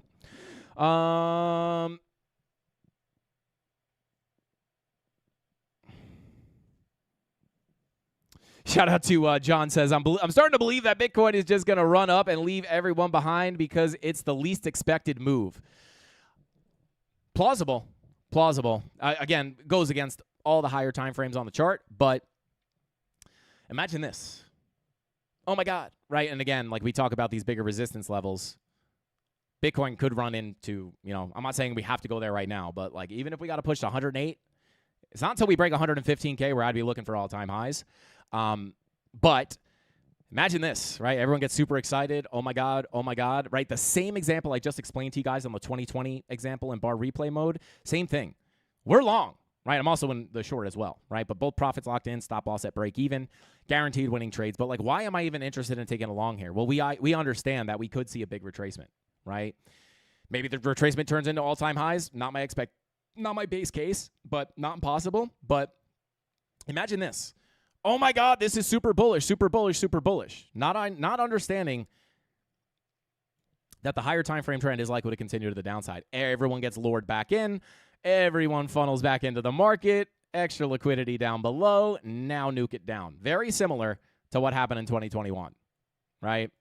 Bitcoin runs up, and at the end of the day, we could have potentially even run up to the full golden pocket 786 retracement. This is like that 115K level. Of course, we didn't make it there, which is why we have all those other levels of resistance. But technically, we could have ran up all the way up to 61K, still put in the lower high and the lower low. And it would have been the higher probability scenario because money flow was coming out on the weekly. Of course, we rejected the local retracement levels. Money flow crossed over. But yeah, would catch people off guard. I don't really have a preference, to be honest. We run into all-time highs. I still hold a portion of my bags. Beautiful, right? It makes the content a lot more fun as well. So I really have no emotional or personal bias, right?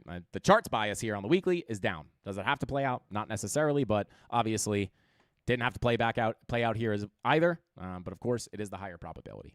That's all I try to do here. I show the bullish case, the bearish case, try to show which one's the higher probability. The bearish case here, long term, and a lot of people will be like, what happened? I thought we were bearish. We're at over 100K. And it's like, it doesn't change the long-term bias. I will let you know when that bias changes.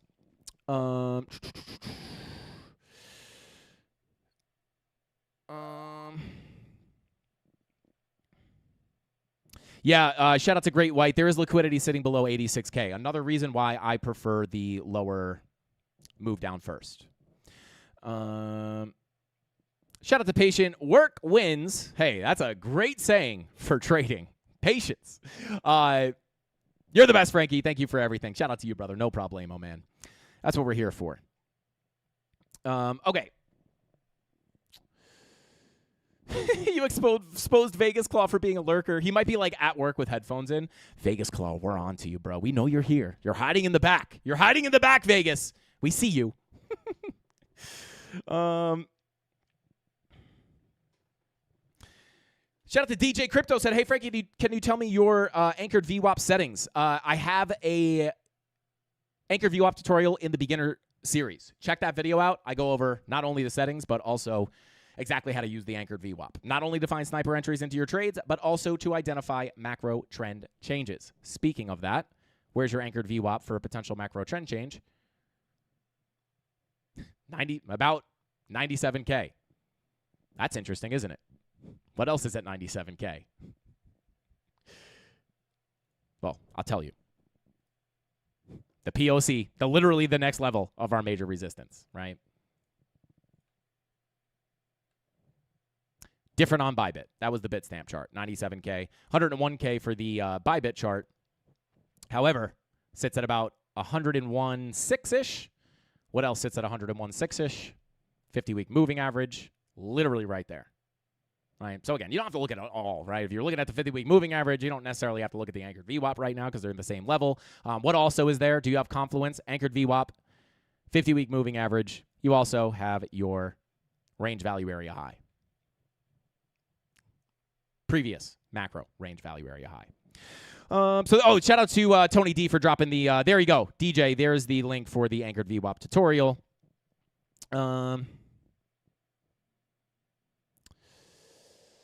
So let's see here.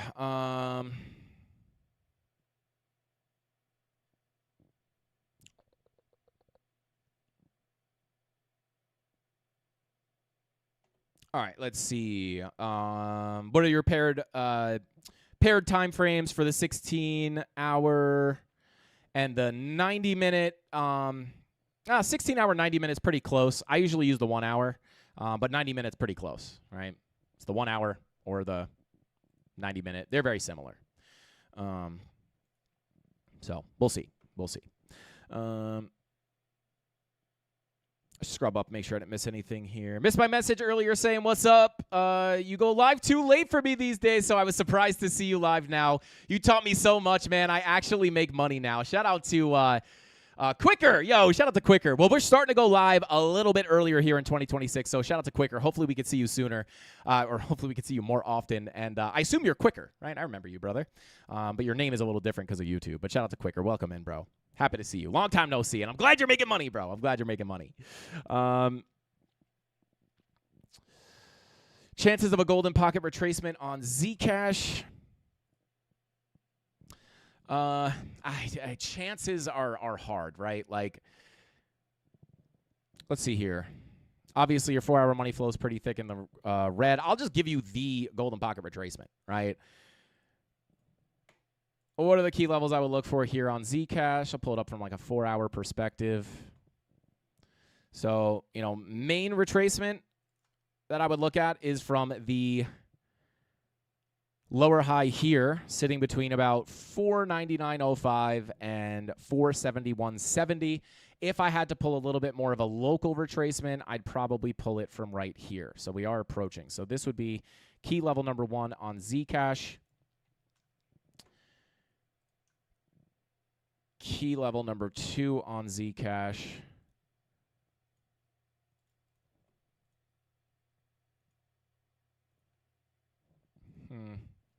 So you do have a little bit of confluence there on the 786 in your previous value area low. I can't guarantee you're going to see that. This might bring it down to the golden pocket. No, not really. So I would say confluence there on about, almost call it 494 up to about, almost 500, 499. That would be your bigger retracement. I can't guarantee you're going to get all the way up there. So this would be the first local retracement that I would be willing to look at. Technically, we're tapping into a local retracement, too. Again, I don't want to pull up every – you got to pull a fib from every lower high here. You want to find, like, the more significant – you want to pull from significant highs and lows for your Fibonacci retracements. So, depending on your time frame. So, for a big retracement, I would look up here, 498.34 to 472.17. For the local one, the most local I would be willing to look at right now would be sitting right up here between 444.20 and 461.72. I'll leave these on the chart. We'll see if we come up and hit them. If we don't get confirmation up here, well, guess what? You might be able to get the move up to the bigger fib. And at the end of the day, you could reject the one that we're at right now. There's no saying. But these would be the bigger ones that I would look at. Very similar to what we talked about the other day, right? When we talked about this fib, someone asked me, hey, like, what are the key levels of resistance to look at to the upside for a continuation down? And I said the major ones I would look at, major high to major low on the 1-hour time frame, right? Major high, major low. The only other one I would look at is from the absolute high to the low. Both got hit, obviously. This is the first one I look at because it's lower. If you come in here, that's the first place to look for the lower high.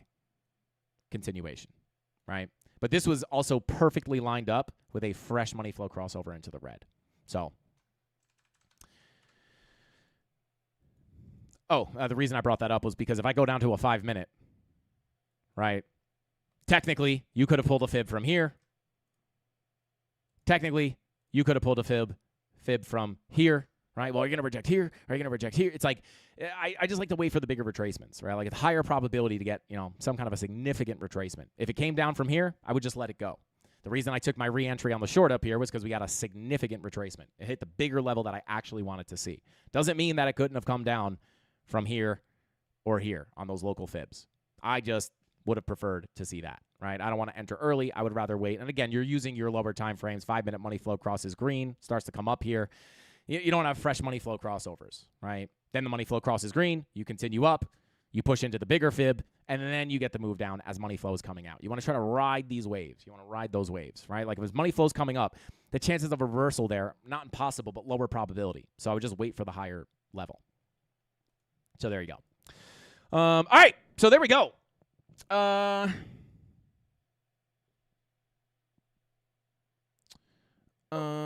Shout out to Mad Ad said, thank you, Frankie. It stepped away, but scrubbed back. Those were your TP levels. Are you talking about Zcash? Yeah, right. Makes sense. Previous support turns into previous support turns into new resistance, right? So maybe I can actually pull up the. I deleted them already because we already tapped them, but I could pull them up in the Discord. Where is it? So here's the original setup in the premium. As we were pushing into the golden pocket, right? Looking for the local rotation. We had local targets, 517, 506, 499. So yeah, it's that previous volume profile, literally. I just pulled it a little bit. Price moved, so it moved down a little bit. Now that value area low sits here. So, of course, if you go back up and retest the bottom of that range, well, guess what? Could turn into resistance. But beautiful, beautiful call there on Zcash. Just continues down, bada boom. This is the move that I caught and accidentally TP'd in full right there at 500. Target number 1, 517 smashed, 506, 24 smashed, and then that perfect little wick just to check off that third target at 500. And then of course I was unfortunately out of the situation or out of the out of the position in full. There's the P&L. And then of course, overall continuation, we were looking for that to be a bigger downtrend. Come on down here, 476. We also had 457 down here. And we wound up coming even lower, right? And that's not even the final take profit for the swing scenario, right? We could still be coming down here lower. Daily money flow crosses into the red. Could be an overall larger downtrend continuing, right? Very simple. Money flow. High, low. We're bouncing on money flow coming out. Lower, high. Money flow crosses red, we would anticipate the trend to continue down, potentially breaking structure to the downside. That would be the expectation. Can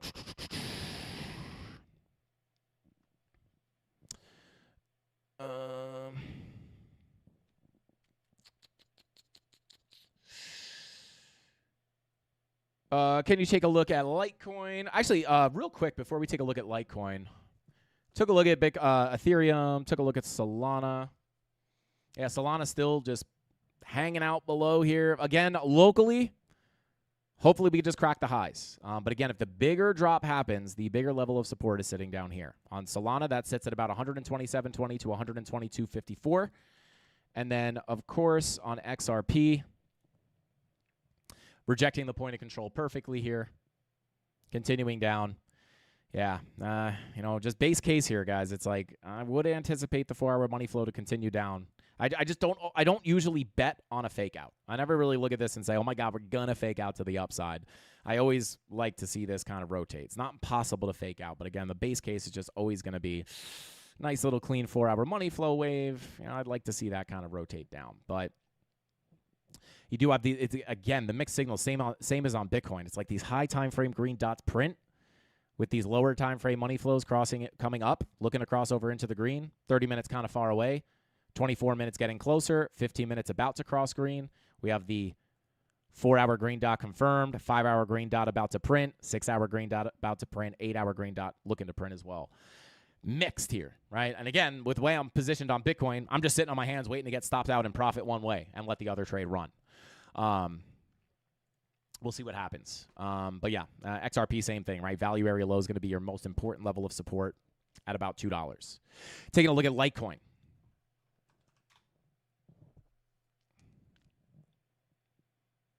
Is this our Litecoin chart?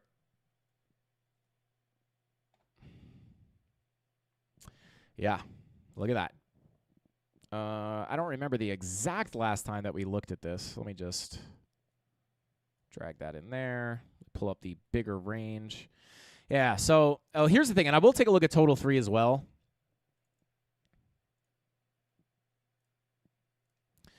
I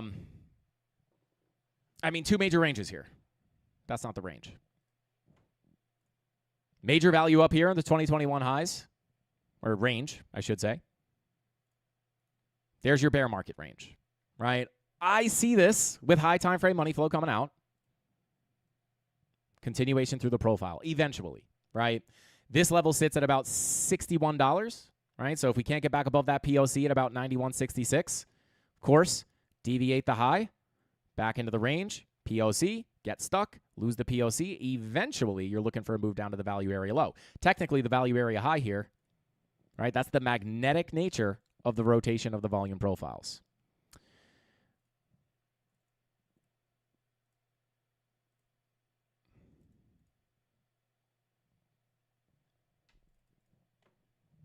Deviate the high, back into the range, lose the POC, back to the low. Deviate the high. I can almost guarantee you these are bearish divergences. Higher highs, lower highs, overvalued, back into the range, can't reclaim POC, back to the low. Deviate the low, undervalued price actions, longs, shorts, shorts, longs, longs, shorts.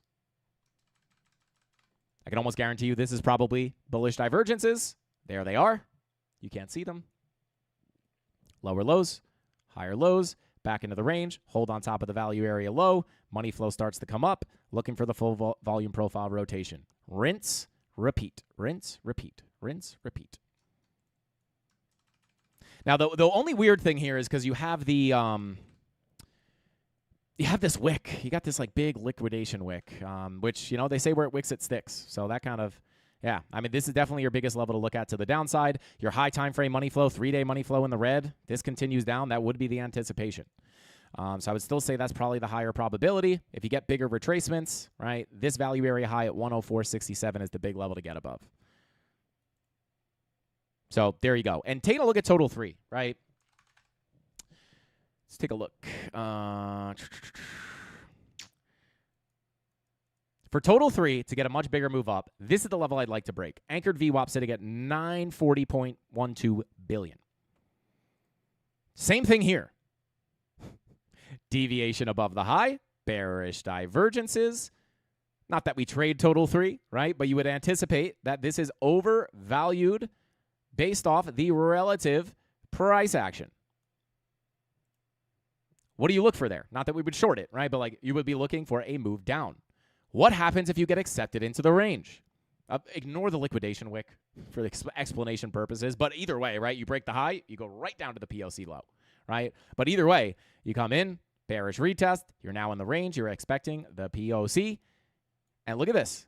You don't hit the value area low, but eventually tap that value area low. What did we have down here? Lower lows, higher lows. Back into the range, back above the POC. Am I instantly looking for the value area high? Not really.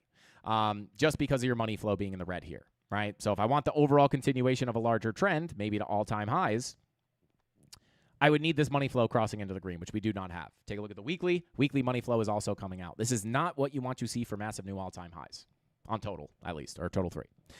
But at the end of the day, if we get back above this anchored VWAP, again at like 940.12 billion, flip that to support, then maybe you can start looking towards the value area high. Until then, this is major resistance. And if this is confluent with our local Fibonacci retracement, which I don't know, doesn't look like it, maybe. Pretty close. Pretty close. So, you know, this would be major resistance.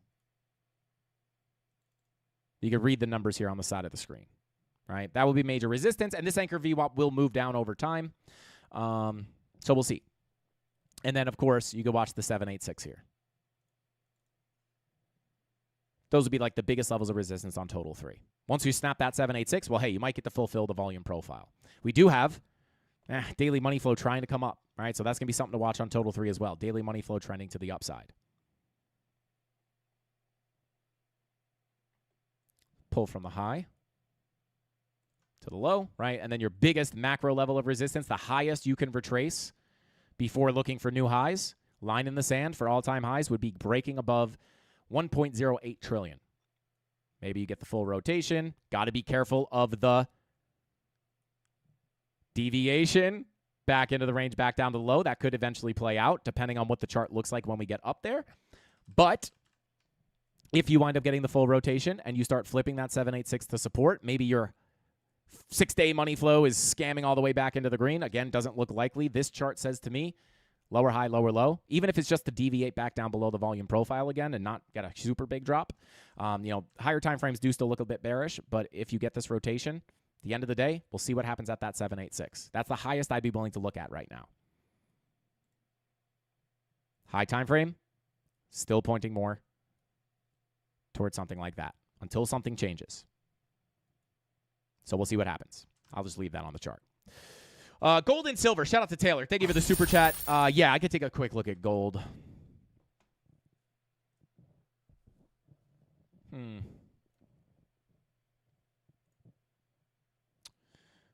take a look here. Man, this thing just will not slow down.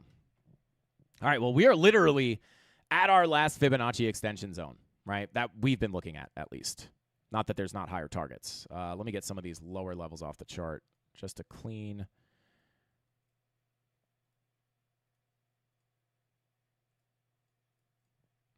All right, so this is kind of the last level that we have, right? And then this extension is pulled from the high in 2011 to the low in 2015.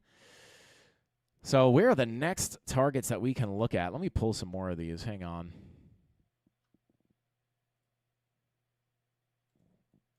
Pull some local ones maybe. Yeah, I just, without pulling up other actual physical fib levels, I could just, we'd have to pull it up pretty high. Let me actually just pull it up on like a daily so I get a little more structure there. Pull up some more local targets. All right, so yeah, I mean, we're back above that major fib level. Like, here we are. Next target, if we can get above this level, I mean, dang near 4,700. This would be the next major target to the upside for me.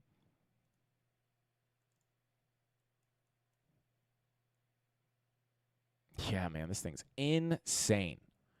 So I'd look here between about 4,700 and 4,600. Break above here. That's your next likely zone. Once you break that, flip it to support. I mean, 5K to 5,200. You do have your money flow starting to trend to the downside, though. So just understand that. You do have daily bearish divergences formed. Now, you do want to be careful in this massive bullish momentum. But I would say these are the next targets to the upside. Bada boom. You can take the 786 off and the golden pocket. And I won't even talk about this one just yet. But this will be local zone, break above that, maybe a big move up here. But I'd watch this daily money flow, right? I would say maybe look for a failed auction here. If you're looking for a move down, 3-day green dot. Yeah, 3-day money flow starting to come out. 3-day bearish divergence confirmed. So again, I'd be careful in the bullish momentum, but I would say losing this fib level at 42.13 with all these bearish divergences confirmed might be something to be like late to rather than early. Because, again, if you take some tight stops up here, maybe it's not a big deal if you get stopped out, but maybe something to be late to rather than early to. Lose the fib level here at about 42.23 with money flow coming out and all these high time frame bearish divergences. That might be the level to lose in order to look for a bigger trend to the downside. Other than that, if you snap this fib zone, probably a pretty big move up. But I am just going to be I would be a little bit cautious there with some of this money flow coming out. Let's check the lower time frames. Money flow, 4-hour money flow trying to come out. So, yeah, even got 4-hour bear divs here with money flow coming out. Could be a lower high. We'll see. I'll even label it. What am I doing here?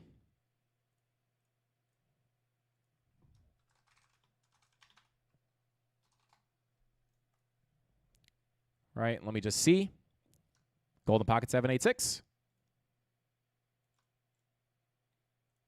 There it is. So Once you break that 786, I'd look to take out this high. But we'll see. If the lower high comes in here, money flow crosses red, daily money flow continues out, you got high time frame bear divs, I would probably be looking to, I don't trade gold, but I would probably look for a later entry waiting for that level to break.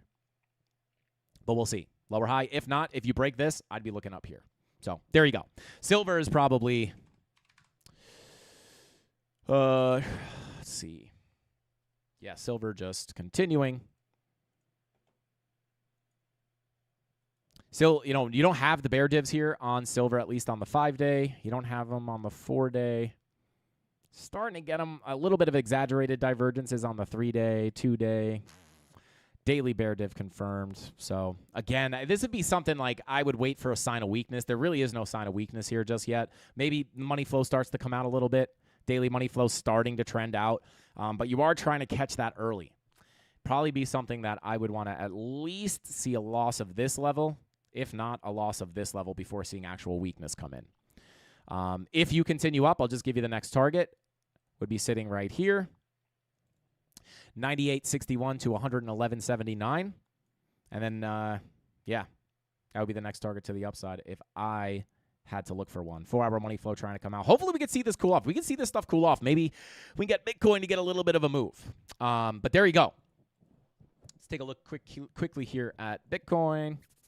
Yeah, Bitcoin's just still chopping around. So if you just tuned in, scrub back to the beginning of the stream. We went over Bitcoin very in-depth, but very briefly, if you want all the key levels. But just in short here, guys, currently bouncing off our first major level, $89,000. You guys saw the thumbnail, tapping the first key target. This is the first key target for a possibility of maybe a higher low to come in. If we see that, the next major zone sits between $95,300 and $98,000. We've been waiting for this level forever.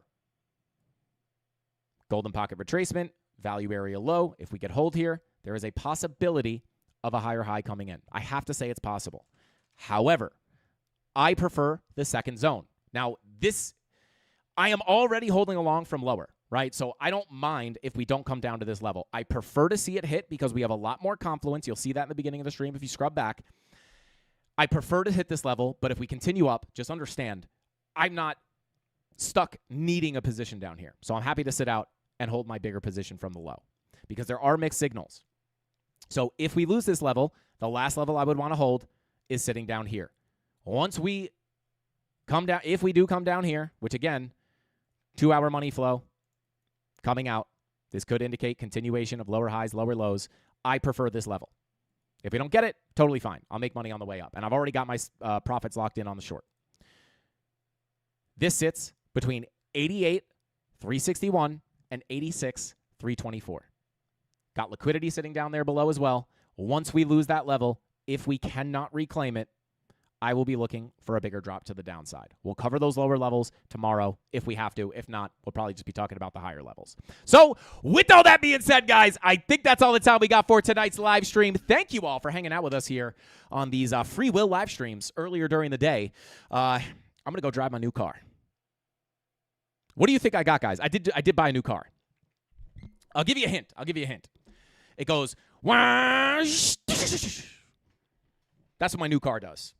Let me know. Put your guesses in the chat.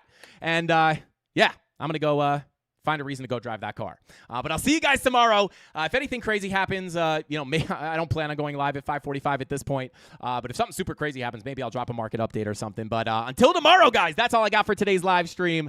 Thank you all for tuning in. I appreciate you guys for hanging out with us here. Smash that like button on your way out. Subscribe to the channel if you're not already so you can catch these moves before they happen and start making money trading Bitcoin, whether price goes up or down. Check the links in the description if you are looking for a place to trade. That's all I got. Hasta pasta. Frankie Candles out. Bing bong!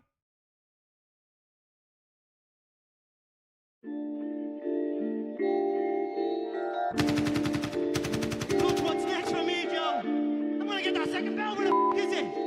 They should have had them 2 bells ready. Space shine for me. Yeah. Head up in the clouds, though they saying I look stressed.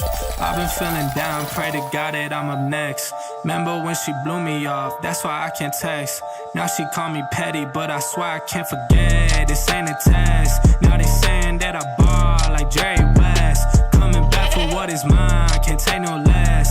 I say take your shots, so I need your best. And stop the threats, don't know what is in me. I don't got time, I'm not giving the energy. Too many people around me, I'm finicky. I do not mess with you, dog, you're not kidding me. You don't got way too close. I been up at the top now, so they all wait for the landslide. I seen too many people that switched up, whose man's high. Through it all, I stay the same, I swear to God, I can't lie. Been down so damn low that I came up for my life. They talk way too much on the internet, it's not real life. I swear my fam waiting, I can't lose, and I'm still right.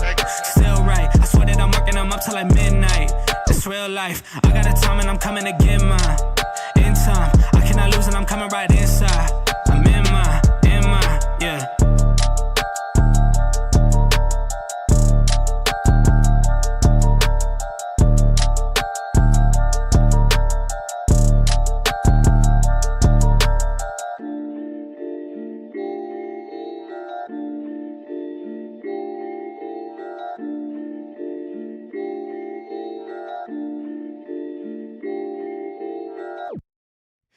Yo, smart car. And Chrysler Sebring was my favorite. It's a Sebring, guys. I got a Chrysler Sebring, and I put a fat turbo on it. I'm just kidding. I'll show you the key. I will say somebody guessed it. Somebody guessed 2. I almost got one. I got the other. I'll show you the key. I got to be very, very. If I show you the key, you guys are gonna know. Woo. There's the key. That's all I'm showing you. I'll post a picture in the Discord later, maybe I'll show some pictures or videos tomorrow. But it's super fun. I will say this: that car is not going to be the same it is today in the next month or so. I'm gonna turn it into a irresponsible, almost not street legal car. But anyway, with all that being said, guys, I'll see you tomorrow. Thank you for tuning in. Smash the like button on your way out. That's all I got. Hasta pasta. Frankie Candles out. Bing bong.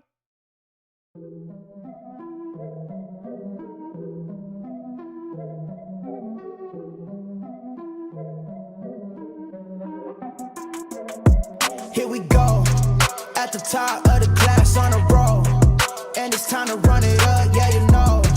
Maxed out, put the pedal to the floor, ayy, on the road, here we go. Yeah, we winning by a landslide.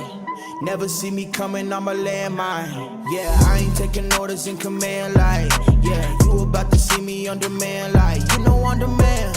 If you ain't know, you about to understand. Yeah, I got the team by my side, right hand. Yeah, take it to a string, you ain't seen it like that. Yeah, and it's the dream, and we coming for the bag.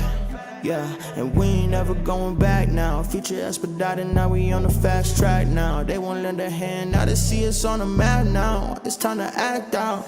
Here we go, at the top of the class on a roll, and it's time to run it up, yeah you know. Maxed out, put the pedal to the floor. Hey, on the road, here we go. Yeah, at the top of the class on a roll. Hey, and it's time to run it up, yeah, you know. Yeah, maxed out, put the pedal to the floor. Yeah, on the road, here we go.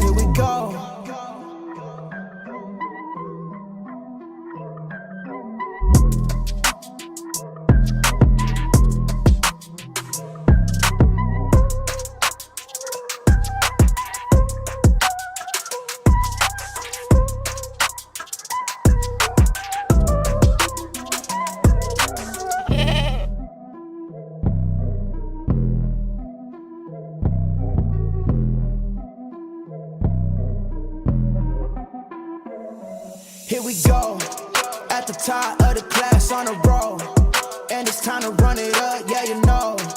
Maxed out, put the pedal to the floor. Hey, on the road, here we go. Yeah, at the top of the class on a roll. Hey, and it's time to run it up, yeah you know. Yeah, maxed out, put the pedal to the floor. Yeah, on the road.